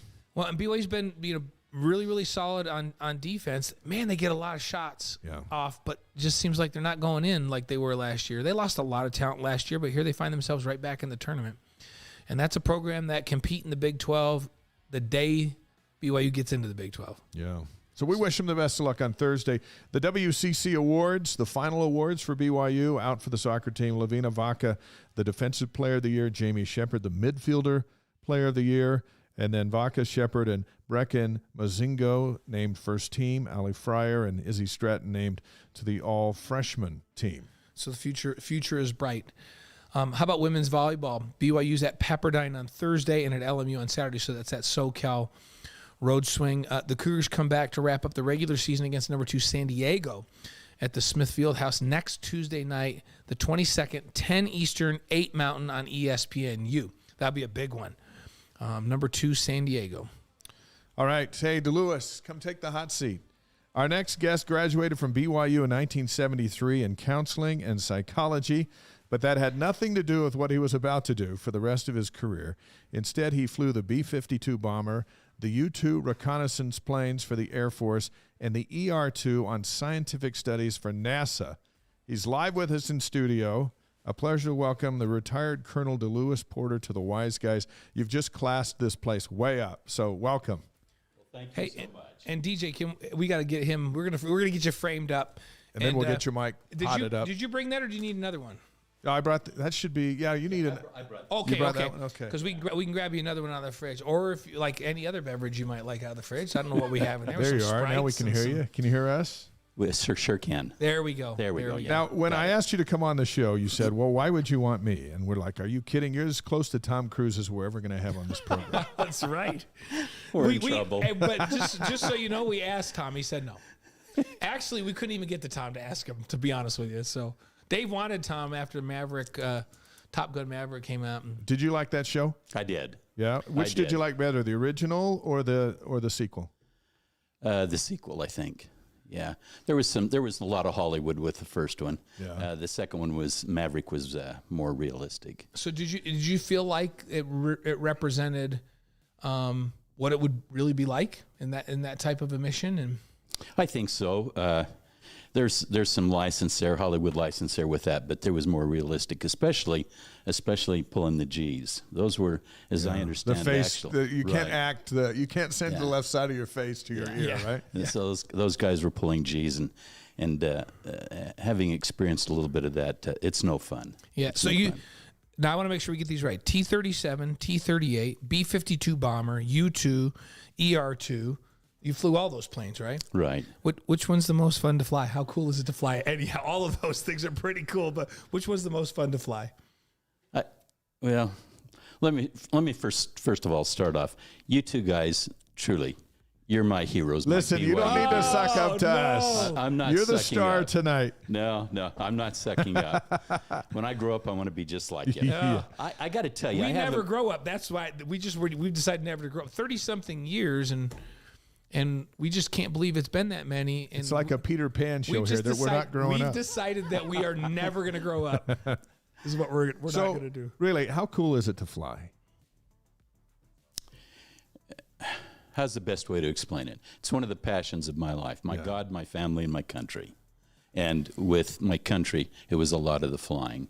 It was a passion. It started early in my life, and it just continued on. I just loved it. My dad told me early on, he said, boy, he called me boy. He says, boy, when you grow up, you need to make sure that you pick something for an occupation or profession in life that you'd like to do, that you're not afraid to get out of bed in the morning. And there were often times I'd wake up at 3 o'clock in the morning to be out at the base or the deployed site to fly an airplane at 7 o'clock. And I was just waiting to get out of bed because I knew that day I was going to strap a jet on my back. And I was going to take a stick in my hand, a throttle in my left hand, push it all the way forward, and then I was going to head to the moon. And I loved it. Man. Now, look, when you were flying the U-2, and we're going to show the pictures in a minute, the pilots are handpicked for the program. You're wearing your orange flight suits. You got your white turtlenecks. You got your leather gloves in your pocket. How cool do you guys feel? Yeah, you're cool. Not so much anymore at my age, but you're cool. It was. And you walked around just like, oh, we are it. Well, the U-2 particularly, the U-2 was a selected duty assignment. Yeah. It was a Black World selected duty assignment. Which is what? Best of the best. Yes. Yeah. When I entered the program, the U-2 program in 1979, 1980 is when I took my training. And at that time, it's not the same now, but at that time, out of every 100 applicants, there were 5 that were chosen. And I'll sound a little bit like I'm clapping myself. That's all right. on the No, you back. should. all right. You should. But it was just neat. To be a part of a select group of men like that. Now, let me hastily talk about this. I say men because at that time, there were no women U-2 pilots, but now there are. Now there are. But it was cool. So as you're walking around, are you feeling like you're Tom Brady? Is that the closest to being Yeah, Tom because Brady? I was thinking about that. We always like to make sports analogies and parallels because lots of our folks are sports. You're flying U-2s. That's the equivalent of starting at quarterback in the National Football League, maybe even more select than that because there's 32 of those. There's 32 of those. So you got that going for you. Yeah, I do. Yeah, it was something. I don't know how to put it in words, but it was. I loved it, and I guess the biggest part of that was not only flying the airplane. That was the biggest part, but also the men that they were brothers. I loved them. They were, every sense of the word, my brothers, and they watched out for me. I watched out for them. We all had each other's back. It was a team mentality, Right? that the two of you talk about each week, the team, and it was truly a team mentality. And it was wonderful. When you were here, and you heard us talking to Dave Nixon. Dave was talking about that the thing that he missed once he was done playing football was the camaraderie, and he's still great friends with his old teammates. They're a band of brothers, and they still get together. He and a bunch of them, including my son that played with him, went down to Southern California golfing. Is it that kind of camaraderie, the same kind you feel on a football field, where you guys are just brothers and you're brothers forever? Yeah, I still talk to the fellow U2 pilots, and when I say brothers, and when I mentioned just a moment ago, they got your back and you've got theirs. Once again, sounded a little melodramatic, but it's with your life. Right. These and we'll maybe talk a little bit about this a little bit later on, but you depend on them for your life. If they mess up, then bad things can happen to you. When I first got hired into the program, a lieutenant colonel by the squadron commander, his name was Willie Horton. I think he's since passed away, but when I got accepted to the program, he said to me, and he said, "Now, Captain, you need to understand something." I said, "Yes, sir." He said, "Listen, if you do good, you know that you're the only one up there. The U-2 only has one engine and one pilot. You're the only one in it." And he says, "If you do good, you're going to get the credit for that. But do you understand me when I tell you if you do bad, I'm going to be the one that's going to come down on you hard? Do you understand me?" "Yes, sir," I said. Was that the U2 we were just looking at? It was. Yeah, was. That's the U2 that we were just looking at. So those of you watching with us, that's the U2. This plane can fly at altitudes of what? 70,000 feet? Yeah, above 70,000 feet. 70,000 feet, the max altitude, the glide distance, and the number of airplanes still in existence, U-2s, are still classified. At least it was classified when I left the program. I don't know what it is now, but it's well above 70,000 feet. Wow. And how fast does that plane fly? Or is it not about the speed? With the U-2, it's not about the speed as opposed to the SR-71. The SR-71, which is a Lockheed airplane, was a Mach 3 plus, but the U-2 is sub-Mach. At altitude, you're cruising, you live and die by the Mach number at altitude, and it's 0.715 Mach. 0.715. Tom Cruise went like 11, right, in the movie? No. He tried to, but like that wasn't real. something That like test that. one that he went, Yeah. he He went to Mach 10. That might have been more Hollywood. That on was one. Hollywood, right? That was a little bit of Hollywood. Yeah. These adventures that we're going to talk about, they start really in Idaho Falls at a drive-in theater. You're watching a movie as a kid, and you've got pilots on the big screen, and they've got their sunglasses on. They're looking cool. They're getting out of these awesome machines, and you're hooked. Yeah, you remember that, me telling you that, Yeah. Dave. Yeah, Idaho Falls, Idaho, the Skyview Theater was a drive-in theater. Some of you may remember it's one where the speaker came in, you hung it on your window and listened to it in the car. Oh, yeah. I remember that. You remember that? I do remember Yeah. that. And so I was young at the time. I'm thinking it was probably 7 or 8 years old, something like that. Yeah. The movie that night was about Korea and the war in Korea with the F-86s. And so I was watching this movie, and all of a sudden it shows the flight line with a row of F-86s, which I still believe is one of the most beautiful airplanes ever made. And there the pilots are walking out. They've got their parachutes on their back. They're holding their helmet in their hand. They've got their flight suits on. They got their gloves, and they're crawling up in that airplane. And as they're walking out to the airplane, okay, they've got the swagger. Yeah. Are you ready? Yeah. They've got the swagger. And I looked at that age, and that image did not leave me.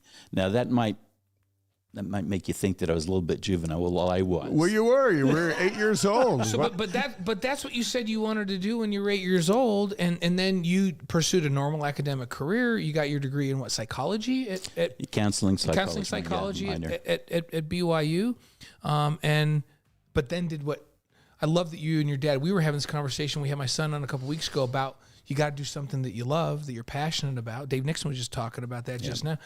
So what you were passionate about is what you actually ended up going to do. And now we want you to tell this story, because now we're going to fast forward a few years from the 8-year-old. You're flying B-52D and G model bombers. You and your crew are assigned to stand on alert in the event that something should happen. And out on the tarmac is a B-52 loaded with nuclear weapons, ready to go and drop on the Soviet Union. You get the call to go out to the B-50. What happened with that story? Okay. Let's stop back a little bit. Every third week, you'd pull a week of what they call alert, and that's nuclear alert at the time. That's when there was no airborne nuclear alert at the time, but there were B-52s on the ground. They were loaded, as you said, with nuclear weapons. And if the klaxon, they called it a klaxon, if a klaxon went off, that was the horn, you would immediately run to the pickup. Every crew had a pickup, and you drive that because it's down a ways on the ramp. You drive it to the aircraft and get in the airplane, and you always started the engines. And because with the B-52 at that time, it had a cartridge start. Black powder would explode in 2 of the engines, and the bleed air from those engines would light the others. Like everyone's neighbor's Volkswagen. Right. All right, gotcha. Remember, the B-52s got 8 engines, and so a lot of them started. And so there was a process that you went through. While we're doing that, the pilot and the co-pilot, then the EW, Electronic Warfare Officer, is in the back, and he's copying down codes. There is an unbelievable amount of steps that you have to go through before a nuclear weapon is detonated. Right. And so these are just the beginning of it. So you're sitting there, and all of a sudden you get the call to get in the plane. Right. You don't And know you're that thinking, there's a wait a minute, computer issue. You're doing it, right? Are we going to drop nuclear bombs on Russia right now? Is that what you're thinking? Well, there was the 2 steps. 2 steps again been completed in that line of steps that have to be accomplished. And you never did go to the 3rd step, because the 3rd step was to taxi the airplane for takeoff. And so all of a sudden, the EW and the navigator, they talk back and forth and confirm that the code is right. And so we got the 3rd one, and I looked over at Dale Bugby. He was the co-pilot. He looked at me. Our eyes turned huge, and all of a sudden, the whole world got very serious. Yeah. Yes, I can imagine, man. Because we thought there were incoming nukes into America. That's the only reason you'd take off. And so everybody got very serious from there, and we prepared to taxi, and then all of a sudden we got a special code that's given out from Command Post at Carswell Air Force Base. That's where I was at the time. Yeah. From Strategic Air Command, which was at Offutt, and they in essence canceled that particular exercise. Man. Were you relieved? Oh, my word. And I say I can imagine, but I can't imagine. No. Actually, you're in the cockpit. You're ready to go, and then it's like the seriousness of that, where you're just thinking, what is?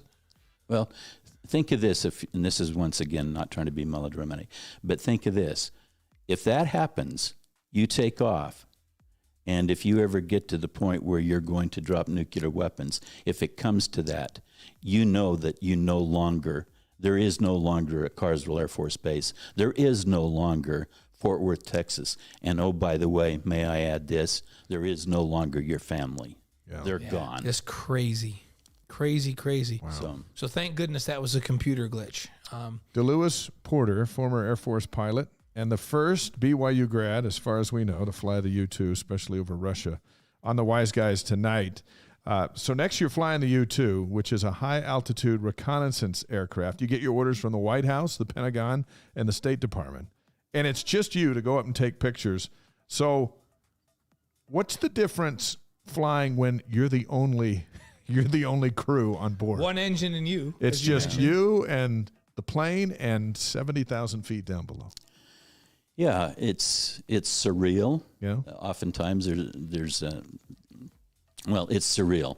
I still struggle to be able to put it into words, but you have a job to do.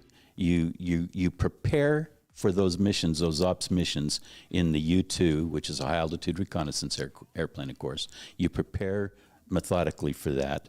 And so when you go fly that mission, you know exactly what you're going to do. You know exactly when you're going to do it. And you know exactly what you can expect from the bad guys. Yeah.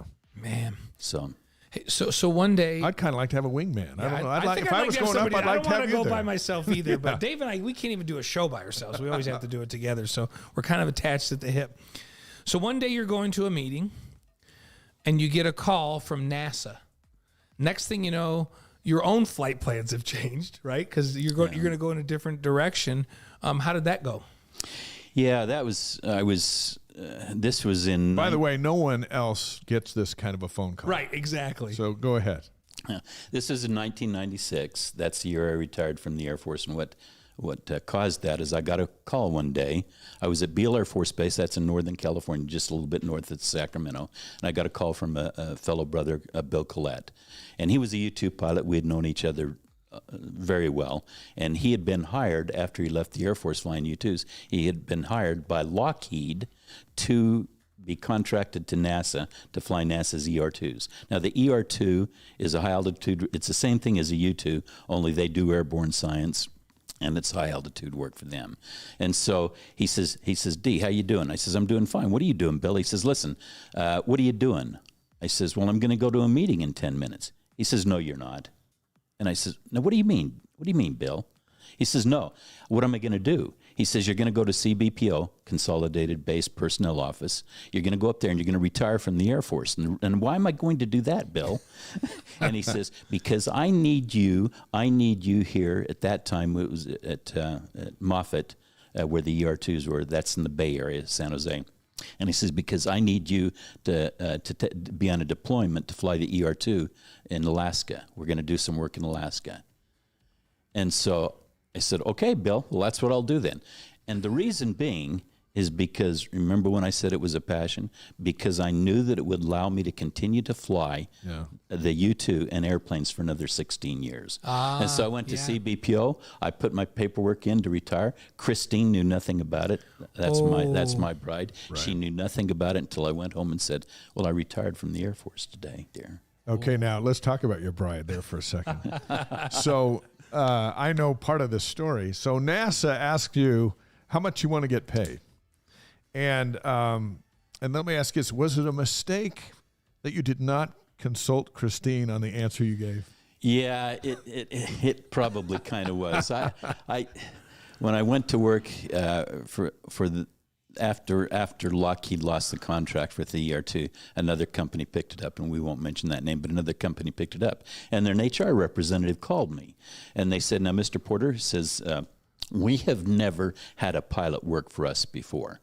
And so we don't know quite how to do this, but we're looking at a compensation package. And I said, okay. And I hadn't even considered a compensation package. I was doing what I loved. Yeah, you're in the military, which is all very structured, right? Well, that's right. That's right. Well, I'd been working for Lockheed, but anyway. Oh, that's right. You were working for them then. Right. And so she said, well, what do you think you need? And I said, well, I hadn't given it any thought. And she says, well, what I'm going to do, this is a quote. No. What I'm going to do is... By the way, this also never happens to us. Go ahead. Yeah. What I'm going to do is I'm going to give you a number, and then you tell me how many zeros to put after it. She actually said that. Wow. And foolish me, she didn't know that I would do what I was doing for no pay compensation at all. I would we slip and say that once in a while, and then we'd have to take it back. Because there's someone going, really? Okay. They would do it for nothing? Well, then we're way overpaying them. So anyway, she said to me, tell me how many zeros. I said, ma'am, listen, what I'm getting compensated for right now is fair enough. And I told her what the number was. And I says, that's fair to me. And she thought about that for a moment, and she said, well, we will do that, but if it's all right with you, if it's all right with me, can we sweeten the pot a little bit by a sign-on bonus? And so so they took care of you, but when you told that story to your wife, she would have had an answer of how many zeros, right? Yeah. And that'd have been a little bit more than you might have suggested. I think there should have been at least 6 zeros. Well, that's a family joke now, and Christine every once in a while still will chide me about that. She has to. She's earned that right. But they paid you well, and now you're flying the ER-2. We're visiting with DeLewis Porter on the Wise Guys. He's a BYU grad, a solo pilot of the Air Force U-2 and NASA ER-2 reconnaissance planes flying all over the world. And now let's get into some specifics. Yeah, some specific Three missions. cool missions we want to talk about. Yeah. Should we start? Let's start with your fly. You fly over the Amazon, and a study of thunderstorms. So you're flying at night by yourself. You hit the lights and literally sail along with the stars out there over the Amazon. What was that like? Yeah, that was one of those things we call an epiphany. It truly was. And so what we were doing, it was... And when you say we, it's you up there by yourself. yeah, me in the airplane. Right. That's we. That's we. Yeah, Okay. Yeah, I honestly believed that the airplanes were part human. Each one of them flew a little bit different, but that's not what we're talking about. So working out of deployed to São Paulo, Brazil, and we were, for the scientists, we were doing work over the Amazon at night where there was convection. Convection to a scientist means thunderstorms. Right. And so And they have some nasty ones. yes. Yeah. And they're So much humidity that stuff just yeah. builds up. Yeah, and so I took the airplane. It was about 2.5 hours out to where the thunderstorms were and where they wanted me to do work. I was not talking to air traffic control because when you're above 70,000 feet, there is nobody else else. is Nobody's up up there. there, So right? they don't care about you. No worry about a Right. bird encounter. You're too high. There is nobody else. And so I'm talking to the scientist on the ground, and I've got equipment on the airplane that's measuring what they want to measure. I'll make this fast. And so they, for about 4 hours, they worked with me, and the time went real fast, and they tell me where they want the airplane. And so I take it there and turn whatever instruments on when they want me to turn them on. Then now it's time to go back. They said, Lewis, we're done with you. You can bring the airplane back on home. And I said, fine. And so I'm heading home. There's some cleanup work in the airplane. I hate a dirty cockpit. So clean everything up, make all of the notes, because I know that I'm going to need to give a briefing to the scientist when I get on the ground. So I write down everything that I want to remember. Wait, so how are you flying the plane? Did you put it on autopilot and you're writing down some stuff? That's right. It's on autopilot. Nice. It's just you up there in the sky in autopilot, Right. flying over the Amazon. And the autopilot has a Mach hold function. Remember I said you live and die by the Mach. yeah, in this airplane. 0.71 was the one I remember. 715. 715. There you go. And See, so, attention to detail.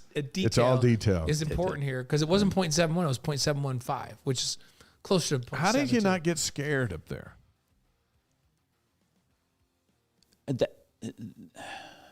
there was 3 times that I was scared. I thought I was going to lose my life in the airplane. Yeah. And I guess we won't go into those, but there were 3 times. And I wasn't scared. It's just that I knew that because what was happening, I knew that I was probably going to die. Once again, being melodramatic. And so, but other than that, I never was scared in the airplane. I had a great deal of confidence in that airplane, the U-2 / the ER-2, and I had a great deal of confidence in Lockheed and the maintainers of that airplane. I trusted them seriously with my life, as I did the mobile pilot, which is the backup pilot for the day. Man. So I'm over the Amazon at night. They tell me to come home. I clean up the cockpit, and then I start looking out around me. Yeah. And the sky above me, okay, now I'm going to try to put this in words best I can. The sky above me, there's so many stars that it looks like I could get out of the airplane and walk on them. But before I did that, before I looked out of there, and as I'm looking at this, I say to myself, this is amazing. This is amazing. And so I reach down to the lower left-hand side of the cockpit of the U-2, and I turn the lights off. I turn all of the interior lights off and also the exterior lights. Yeah, nobody's going to hit you up there. You're safe. But it's like walking through the kitchen with no lights on trying to get to the fridge. Right. No, you're not going to run into the table. You're not running into anything up there. But the beautiful thing about this, with the lights off in the cockpit, is the lights are off, and so no longer can you see the wings, no longer can you see the cockpit. There's nothing there. And after a little bit, your mind does funny things to you, and all of a sudden it feels like you're just sitting there in empty space. Now, in a U-2 and an ER-2 at those altitudes, you're in a full pressure suit. Yeah. So I can hear myself breathe. Like Vader. I can hear myself breathe. I can feel a little bit of noise, feel the vibration in my seat from the engine, hear a little bit of noise. But other than that, pretty soon I'm just like I'm floating in space, and I'm looking at these stars, and I wonder, the immensity of space and how insignificant I must be in the eternal scheme of things. Man, that's not an experience very many people, other than astronauts, who gets that experience. It's like I say, it was a passion. It was a passion. And I've heard you speak about this, and it was also a spiritual experience of the magnificence of the Creator. It was. I sat there and I had believed all my life in a Heavenly Father, right, and in a Jesus Christ. Sure. I believed that. I knew that they existed. I still know it even better than then. But at that time, I was a full-grown man, an adult, and I felt that my position on the eternities were pretty solid. But I sat there and looked up that, and I said to myself, I said, I wonder, because all my life I have been taught that my Heavenly Father and the Savior know about me. Mm-hmm. And so I sat there and I looked up there and I said, I asked the question, Heavenly Father, do you really know if I'm here or not? And like I said, I was a full-grown man. You'd think I'd know that by then, at that time in my life.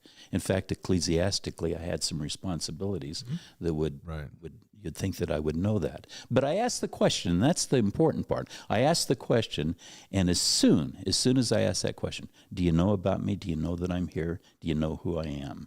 There was no epiphany. There was no audible. Okay, there was an epiphany. There was no audible. There was no vision.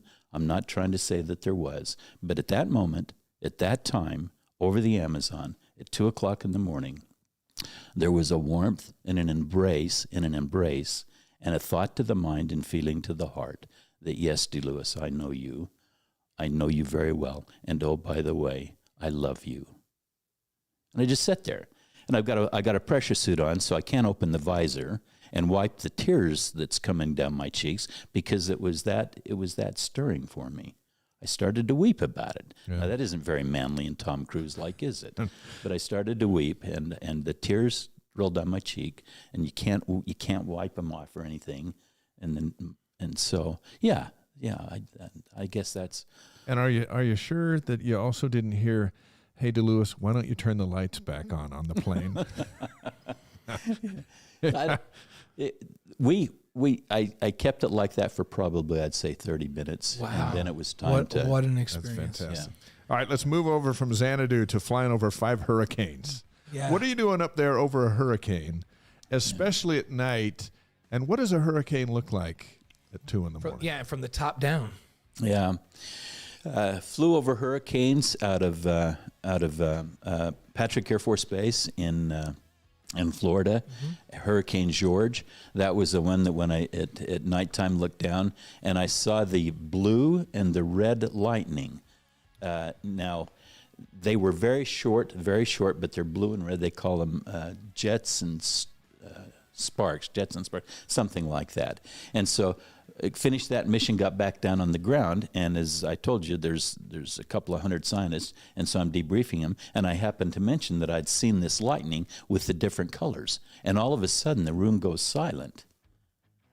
And so Paul, not the actor, a scientist by the name of Paul Newman, he said, Paul Newman could play that part in the show, though. Yeah, he could. He said, "What did you just say?" And I said, "Well, I saw it in the eye of the hurricane. I saw the jets and the sprites, and they were blue and red." And, well, it was the first time out of a hurricane that had been documented. And so it was a big to-do for them. Oh, wow. A big Did to-do. they have theories about that before, but just never able to document it? Yeah. And so you basically confirmed for them what they were thinking was happening. Well, as I understand it, and you can go to Google and see this, the astronauts had experienced similar things. They saw those also. Yeah. And so, but this was documented, and it was, you asked me what it was like. The one out of San Jose, Costa Rica. There was one that I flew over there. There was a lot of turbulence at altitude, and once again, I'm trying to put this into words. I looked down at the hurricane, the eye of the hurricane, and it was just not red and blue, but a white lightning just going everywhere, just like explosions down there. Yeah. And I knew that if that engine failed me, or if the airplane failed me at that time, that going down in that would be a horrible experience. Right. But can I say this? That hurricane at that time looked almost evil. Wow. It was, yeah. Let me describe it like that. It looked almost evil. Wow. Is it true, like when you're looking from the top down and you're not going down into the eye of the hurricane, you're staying up above it. Is it calm in the eye? You know how they say that in the eye of the hurricane, there's quiet in the very center of it? Yeah. Can you see that there's calm and quiet in the middle? Or is there lightning going across that? Blaine, that's a good question. And the answer to that, it changed with the different hurricanes. Some of them, you couldn't see the eye at all. It was just clouds all over the top of it. Others were just, the eye was very defined and very, very clear. What does it sound like up there above a hurricane at night? There's no sound except the slight hum of the engine. That's it. Wow. Yeah, you don't hear anything. That's cool. What an experience. Another experience that nobody gets to have. Okay, let's go to this third one. You fly over the Soviet Union in 2000 in a study of polar stratospheric clouds and the ozone. The Russians at that time were a little leery about you taking pictures up there. Were they suspicious that perhaps this was more of a military mission than a science mission? And what was that like to be over the Soviet Union in 2000? Yeah, good question. Let me preface my comments, and once again, I'll make this fast. That particular experience was the epitome, the hallmark moment of my professional career.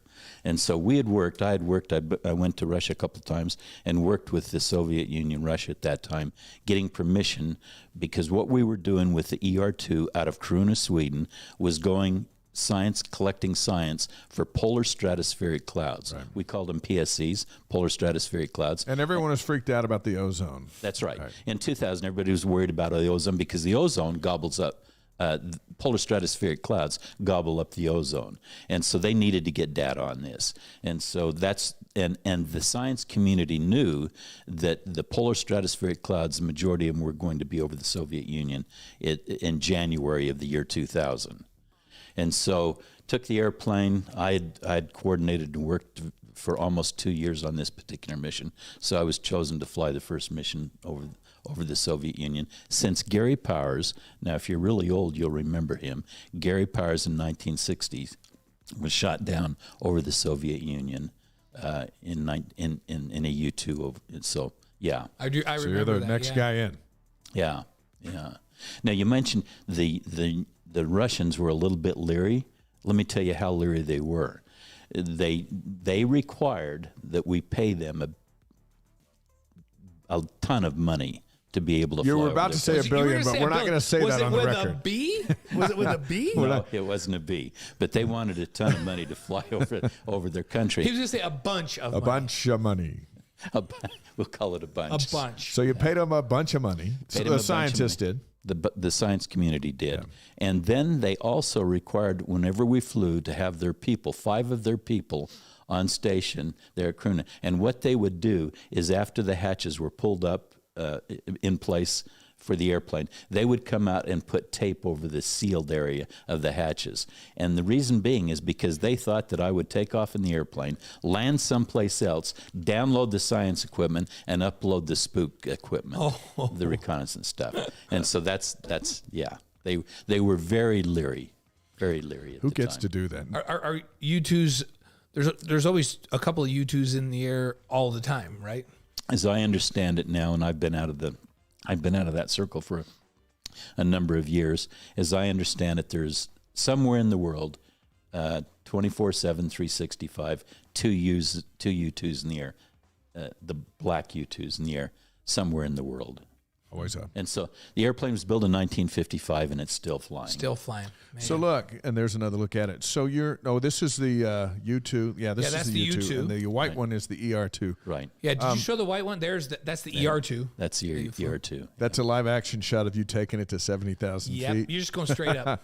Yeah. Now, when you're flying commercially and you're sitting back there and you're on this flight, can you tell whether or not you got a good pilot up front? Not really, with the exception you're of the landing. So is this a valid comment? I'm sitting next to a pilot who's an Air Force pilot, and I just had met him, and we landed and we hit hard, and it was actually kind of jarring hard. And he goes, "Ugh, Navy pilot." Why would he say that? Why would he say that? Oh, Because landing on a carrier? right. Oh my gosh! And they He just shook his head. He's like, Navy pilot. they purposely Just hit it hard. Just hit it hard. Yeah. So in all 4,000 hours of flying in a single engine plane by yourself over the North Pole, we may have you back at Christmas time to talk about that. North Pole, Korea, Brazil, Africa, South America, the United States, other places that remain classified to this day. When it's all said and done and you retire and your Air Force colleagues give you a plaque that says, Colonel DeLewis Porter, the best of the best. Yeah, they did. You're pretty good. Oh, Clearly, you're the best of the best. It was kind of them. And it was true. Sounds like, right? Blaine and I both agree that it was true. We think it's true, and what a cool story, and what a treat for us to have you on. We try to find people connected with BYU that have done amazing things, and this is right up there. This is amazing. This puts you right up there with Marie Osmond. Yeah, we have Marie on. Hey, but you know what? It's like this is just as amazing as Danny Ainge. Oh, by the way, Danny Ainge confirmed today he's coming on this show. Danny's going to come out. Danny or or Steve Young or any of these guys have done. This is this is beyond that level. There's fewer people that have done what you have done than what Steve Young's done. And I love Steve. He's one of my good buddies, but what you've done is way beyond. It's really cool to have you on. So thank you so much. So now let's get back to the reason that we get up in the morning.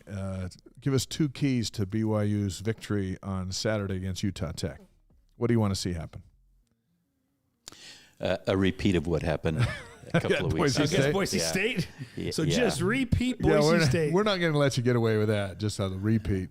What do you want to see? 2 keys to the game. We might use them in our open on Saturday. Yeah. And folks should know that DeLewis is one of the most loyal, avid BYU fans that we know. Yeah. I love BYU, always have, always will. I don't know that I bleed as much blue as you two do, but I'm there. Well, part of it we get paid to bleed the blue, but yes.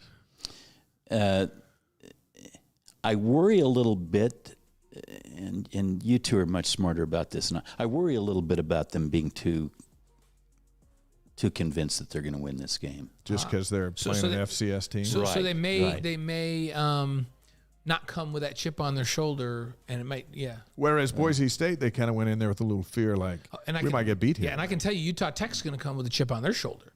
So they're going to play fired up, and BYU's going to have to match that earlier. That could be a problem. And you can be guaranteed that their coaching staff is going to sit with those young men, and they're going to say, listen, this is BYU. Look, they lost 4 games in a row. You can do this. Don't be blown away, but you can do this. And they're going to hype those guys up. Yep. So I guess the confidence thing. Mental prep's one. Absolutely. Okay, what's number 2? Get their heads right. And how about a key on defense? What do you want to see? When they sack the quarterback, they are undefeated. When they haven't sacked the quarterback, they're 0-5. That's why they're 5-5. Kalani calls them disruptive plays. Disruptive plays. Yeah, defense clearly has to come in there and be able to, especially the defensive line. They got to come in there and hold that and provide the protection for the quarterback so he can do his thing. Which last week I thought was 2 weeks ago I thought was amazing. So both sides of the ball up front. See, we were talking about that earlier. That's where BYU should have an advantage up front on both sides of the ball, on defense and on offense. When you're playing an FCS opponent, football championship, lower level. They just don't – big, huge, dominant guys are not as plentiful as you need. And so they kind of filter down by the time you get to that level. That's where BYU should dominate this game, is up front on both sides. Okay, we're going to hold you to those, and we'll revisit them next week. Are you ready for 5 questions, and then we'll get you out of here? Sure. We always do 5 questions. Bring it on. These are rapid fire. Now we get asked the really tough question. Your favorite sports movie? Favorite sports movie? Hey, I think Top Gun Maverick's a sports movie. They do have a volleyball scene in there. Yes, they do. That's why it qualifies. What do you got? You got Rockies, you got Hoosiers, you got football movies. Remember Natural, the Titans, Rudy. Okay. You might kick me out after No, the we answer won't. on this No, first no. one. What about show me the money? All right, get out. Oh, Jerry Maguire. Jerry Maguire. Show me the money. You know what? Somebody else said that. That's about sports agent. That's Jerry good. Maguire. Jerry Maguire. Okay, next one. Favorite singer or band?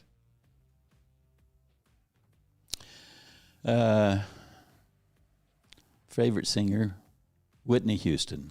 Oh, That's old school. I just think that's tragic, and that woman had a voice like you know what? no other. It just shows you what bad influence can do. She meets Bobby Brown, and everything goes downhill from them. Yeah.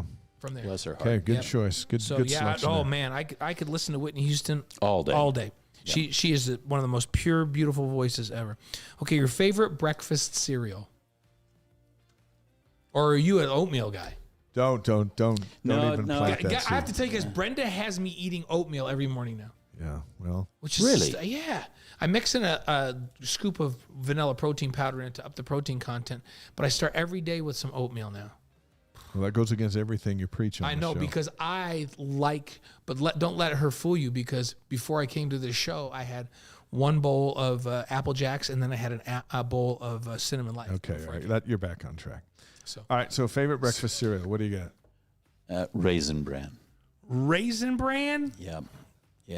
Okay. Here's the only thing that's redeeming about Raisin Bran right now. Must be Air Force. Here's the only a thing little redeeming. disappointed about that. No, I think they roll the raisins in sugar. There is some sugar in the raisins. Yeah, they roll the raisins There in is some sugar, sugar. because Yeah. somebody made me eat Raisin Bran once, and I thought I would die. Yeah, that's- and then I realized that the raisins are rolled in sugar, and everything was good again. Okay. So all okay, right, we're gonna let Raisin that one Bran. go because Okay. of the sugar on the raisins. Favorite thing to listen to during your daily 3-mile walks? 3 miles a day. Yeah. 3 to 3.5. That's Here's what Now, so- Dave said walking, and that's what it is walking. It's not running. Here's what I learned. So he walks along this area where we are, Oh, nice. and I found that if I drive up behind him and lay on the horn at just the right spot, he'll clear 3 inches straight up. so he still got. Just he 3 still has a inches. 3 inch vertical. 3 inch vertical. So yeah. So do you listen to music while you're doing that, or listen to podcasts, or? Podcasts. Yeah. Oh, what's your favorite thing to listen to while you're walking? Yeah, usually encouraging, faith promoting, personal development type of thing. So general yeah. conference talks. Yeah, general Okay, conference. all Nice. Yeah. Okay. I think my wife listens to she makes me eat oatmeal. When she goes out, she listens to Come Follow Me lessons on the. Yeah. I'm like, man, Right. My wife listens to. she is going to drag me into the celestial kingdom. Just drag me. My wife me right there. listens to Good for her. podcasts like "Why Didn't I Marry Better?" Those podcasts. Yeah. That's what she's listening to. She's determined. She to comes in shaking her head. I'm like, Yeah. Oh yeah. Our wives are determined to drag us right into the celestial kingdom. okay. And that's a good thing. That is a good thing. And DeLewis knows Diane. You don't know Brenda, but they're a lot alike. We They're a lot outkicked alike. our coverage so unbelievably. Like we kicked so beyond our coverage, and we tricked them. Okay, now be honest on this fifth one. We're pretty sure you've been honest all night, but I'm just saying, be honest on this one. Yeah. Your favorite country to fly over at 70,000 feet plus and take recon photos. And take recon photos? Yeah. Take reconnaissance photos. Like you did for your whole Yeah. life. What's your favorite country to fly over and do that? And if you say China or Russia, I'm good with that. And and some might be classified, but at this part of the show is unclassified at 7:49 Mountain It's Time. 7:49. Everything becomes unclassified at 7:45. That's when we do our football picks. It's silly. So does that mean we're through? We're just about We're almost we'll free done. you So up. you can say whatever you want here. Or you could say it's a country in Asia, or you could say, whatever you want to say. Favorite country to fly over at 70,000 feet in a U-2 and take recon photos.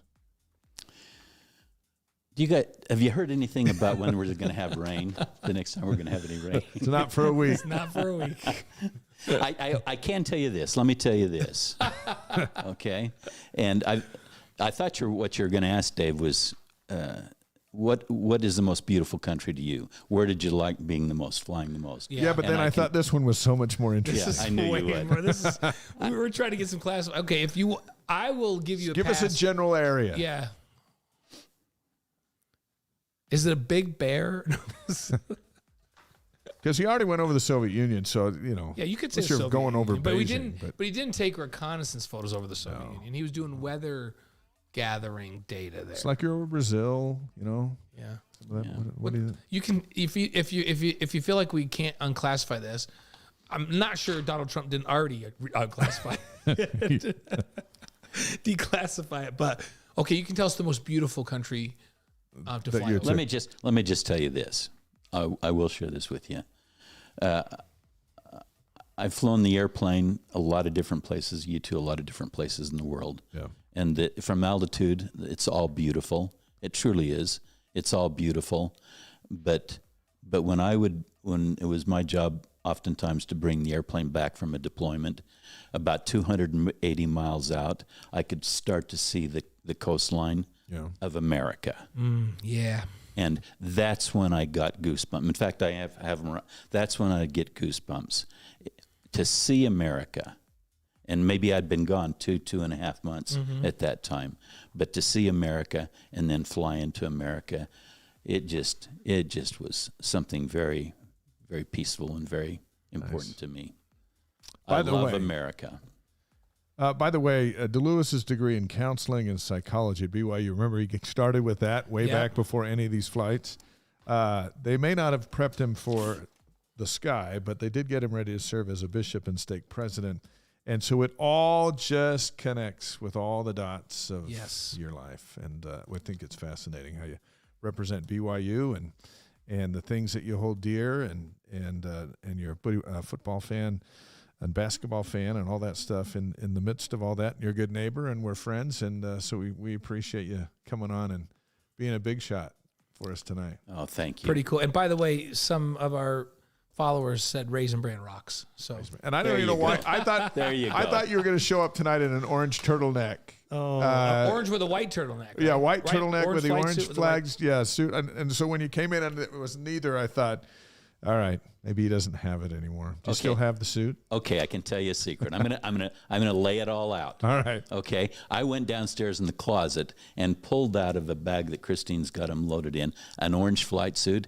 Tried to put it on, and it wouldn't zip up. So we'll leave it there. We'll leave it there. It was a long time ago. Don't feel bad. If I tried to put my football uniform on right now, it wouldn't be a pretty sight.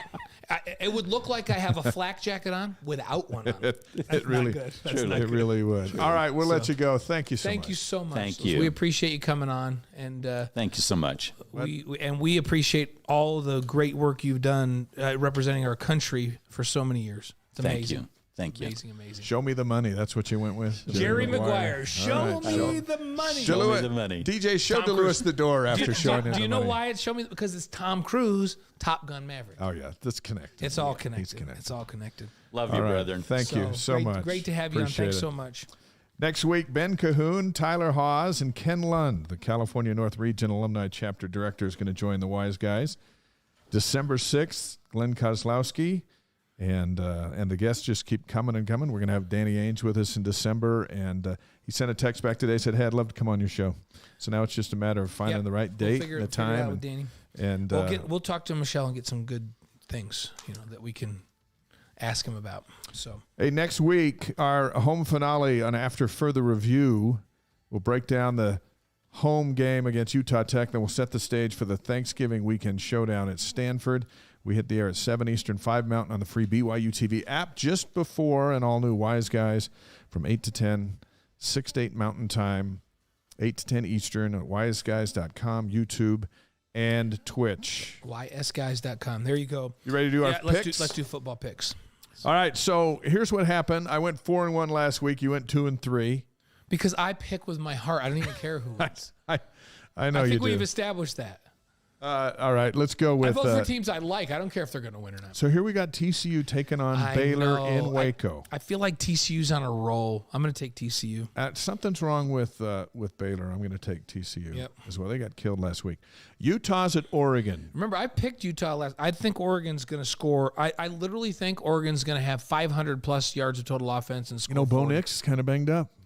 Kind of banged up. How is it that Utah, every time they play a ranked team, their quarterback's not healthy? It just happens. I'm going Oregon anyway for a variety of reasons. It's up there. It's a tough place to play, and they're scoring points like they're going on stuff. Do you realize BYU's the lowest point total they've had since their opener against Georgia. So are you going Oregon? Yeah, I'm going Oregon. Okay. UCLA is at home against USC. Oh, this is going to be interesting. Game. It's going to be one of the better. It's got the makeup of one of the better LA rivalry games that they've ever had in decades, right? Yeah. I'm going to say UCLA at home. I think their defense is a little better than USC's defense. I think both offenses are elite offenses. I'm going to go USC. Okay. Because of the SC offense, and they're playing to get. They're knocking on the door of the playoff. Yeah. So what happens to Utah if UCLA wins? Let's see. If you know what, if Utah loses to Oregon this week, it doesn't even matter. Doesn't even matter. Yeah, and so that's going to be something there. And you know what?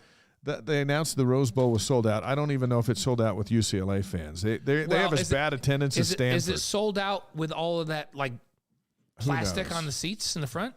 Who knows? For a team as good as UCLA is, for the fans not to show up. I'll be impressed if they take off those little. You know how they take the seats and they cover them with like a big plastic thing. Exactly. If they take that thing off and it's sold out, okay. Now I'm talking 100 people, 100,000 there. I will be impressed, and then I'll bless them going to the Big Ten, or the Big whatever it is. It's the Big. The Big. Ole Miss at Arkansas. Ole Miss lost a tough one to Alabama last week, and I don't know what's going on with Arkansas. I'm going to take Ole Miss.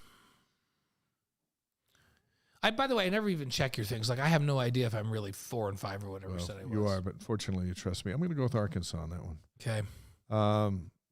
And then Texas is at Kansas. Oh, my gosh. That one's another tough. That's like USC, UCLA. I don't know. Kansas beat them in Austin last year.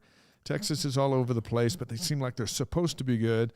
Kansas lost their quarterback and then went on the skid, but they seem to have found themselves. But I'm going Texas. I'm going to go Texas on that, too. Yeah, because you served your mission in Texas, and I respect that. Yeah.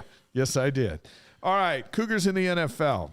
Yeah, we've got the Bears at the Falcons. Tyler Algier continuing to have a great season with the Falcons. I had to let him go on my fantasy roster. I had to let him go this week. Well, I have Christian McCaffrey as my guy. Don't you have him too? I've got Chubb. I've got Jacobs from the Raiders, who's been good.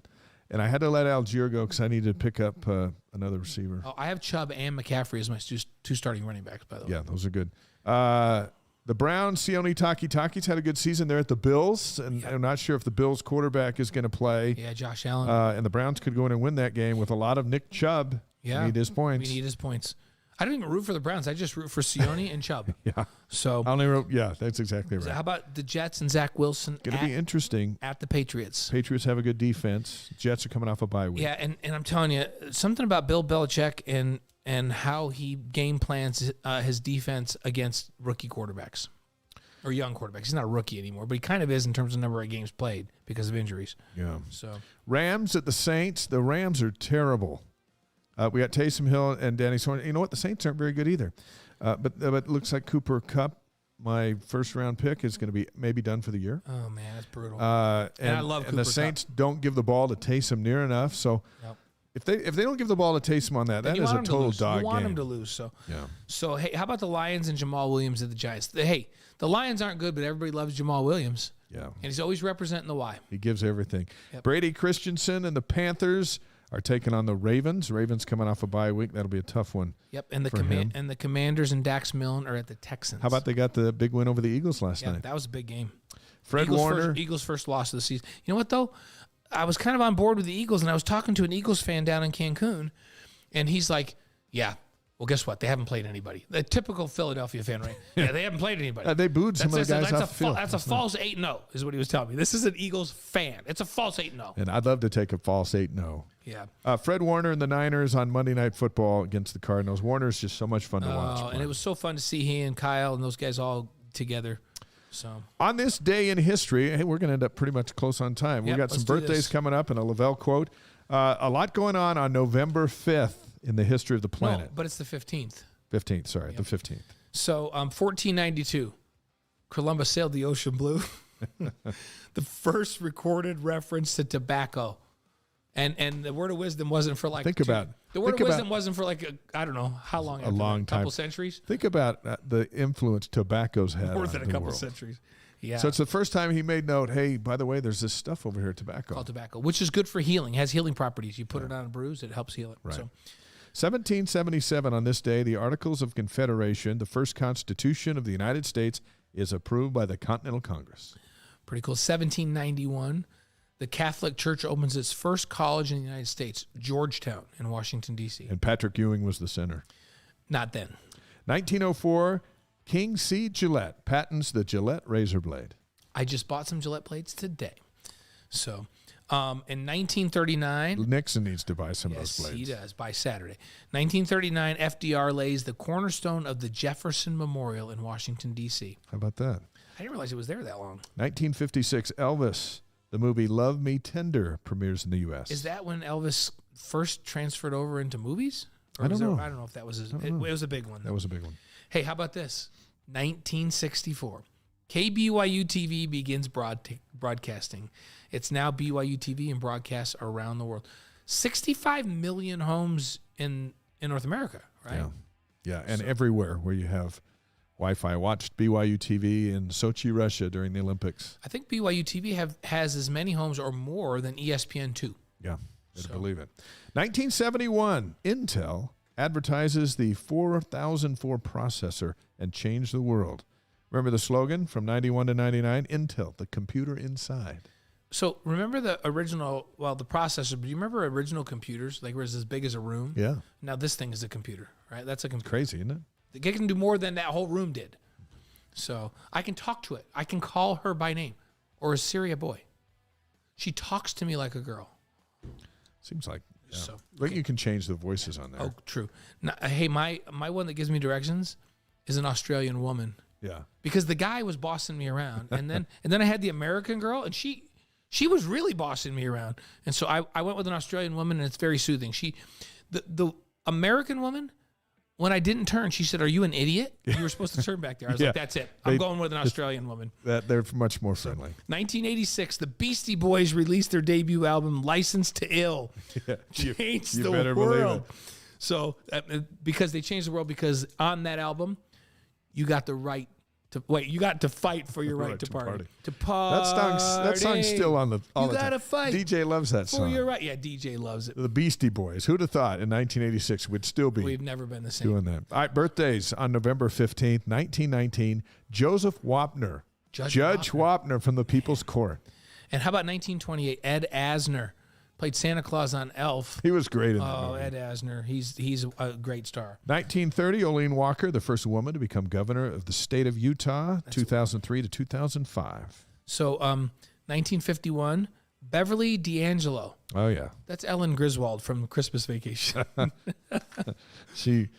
We can quote that movie till we go deep into the night.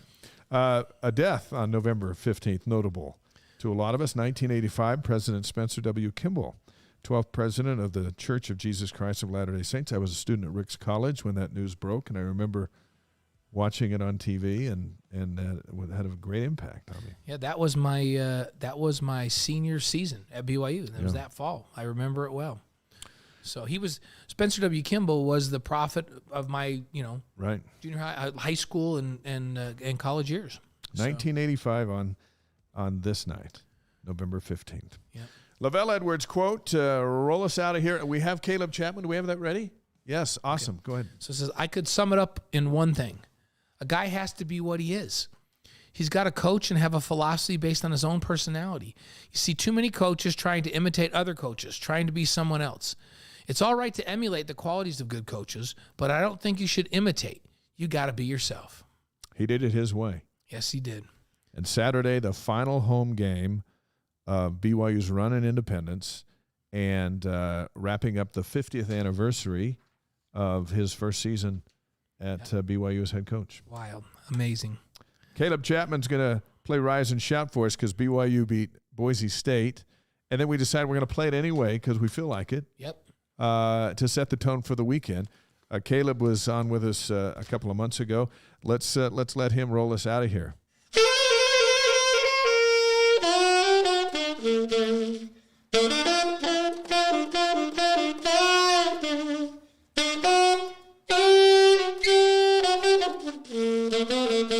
There we go.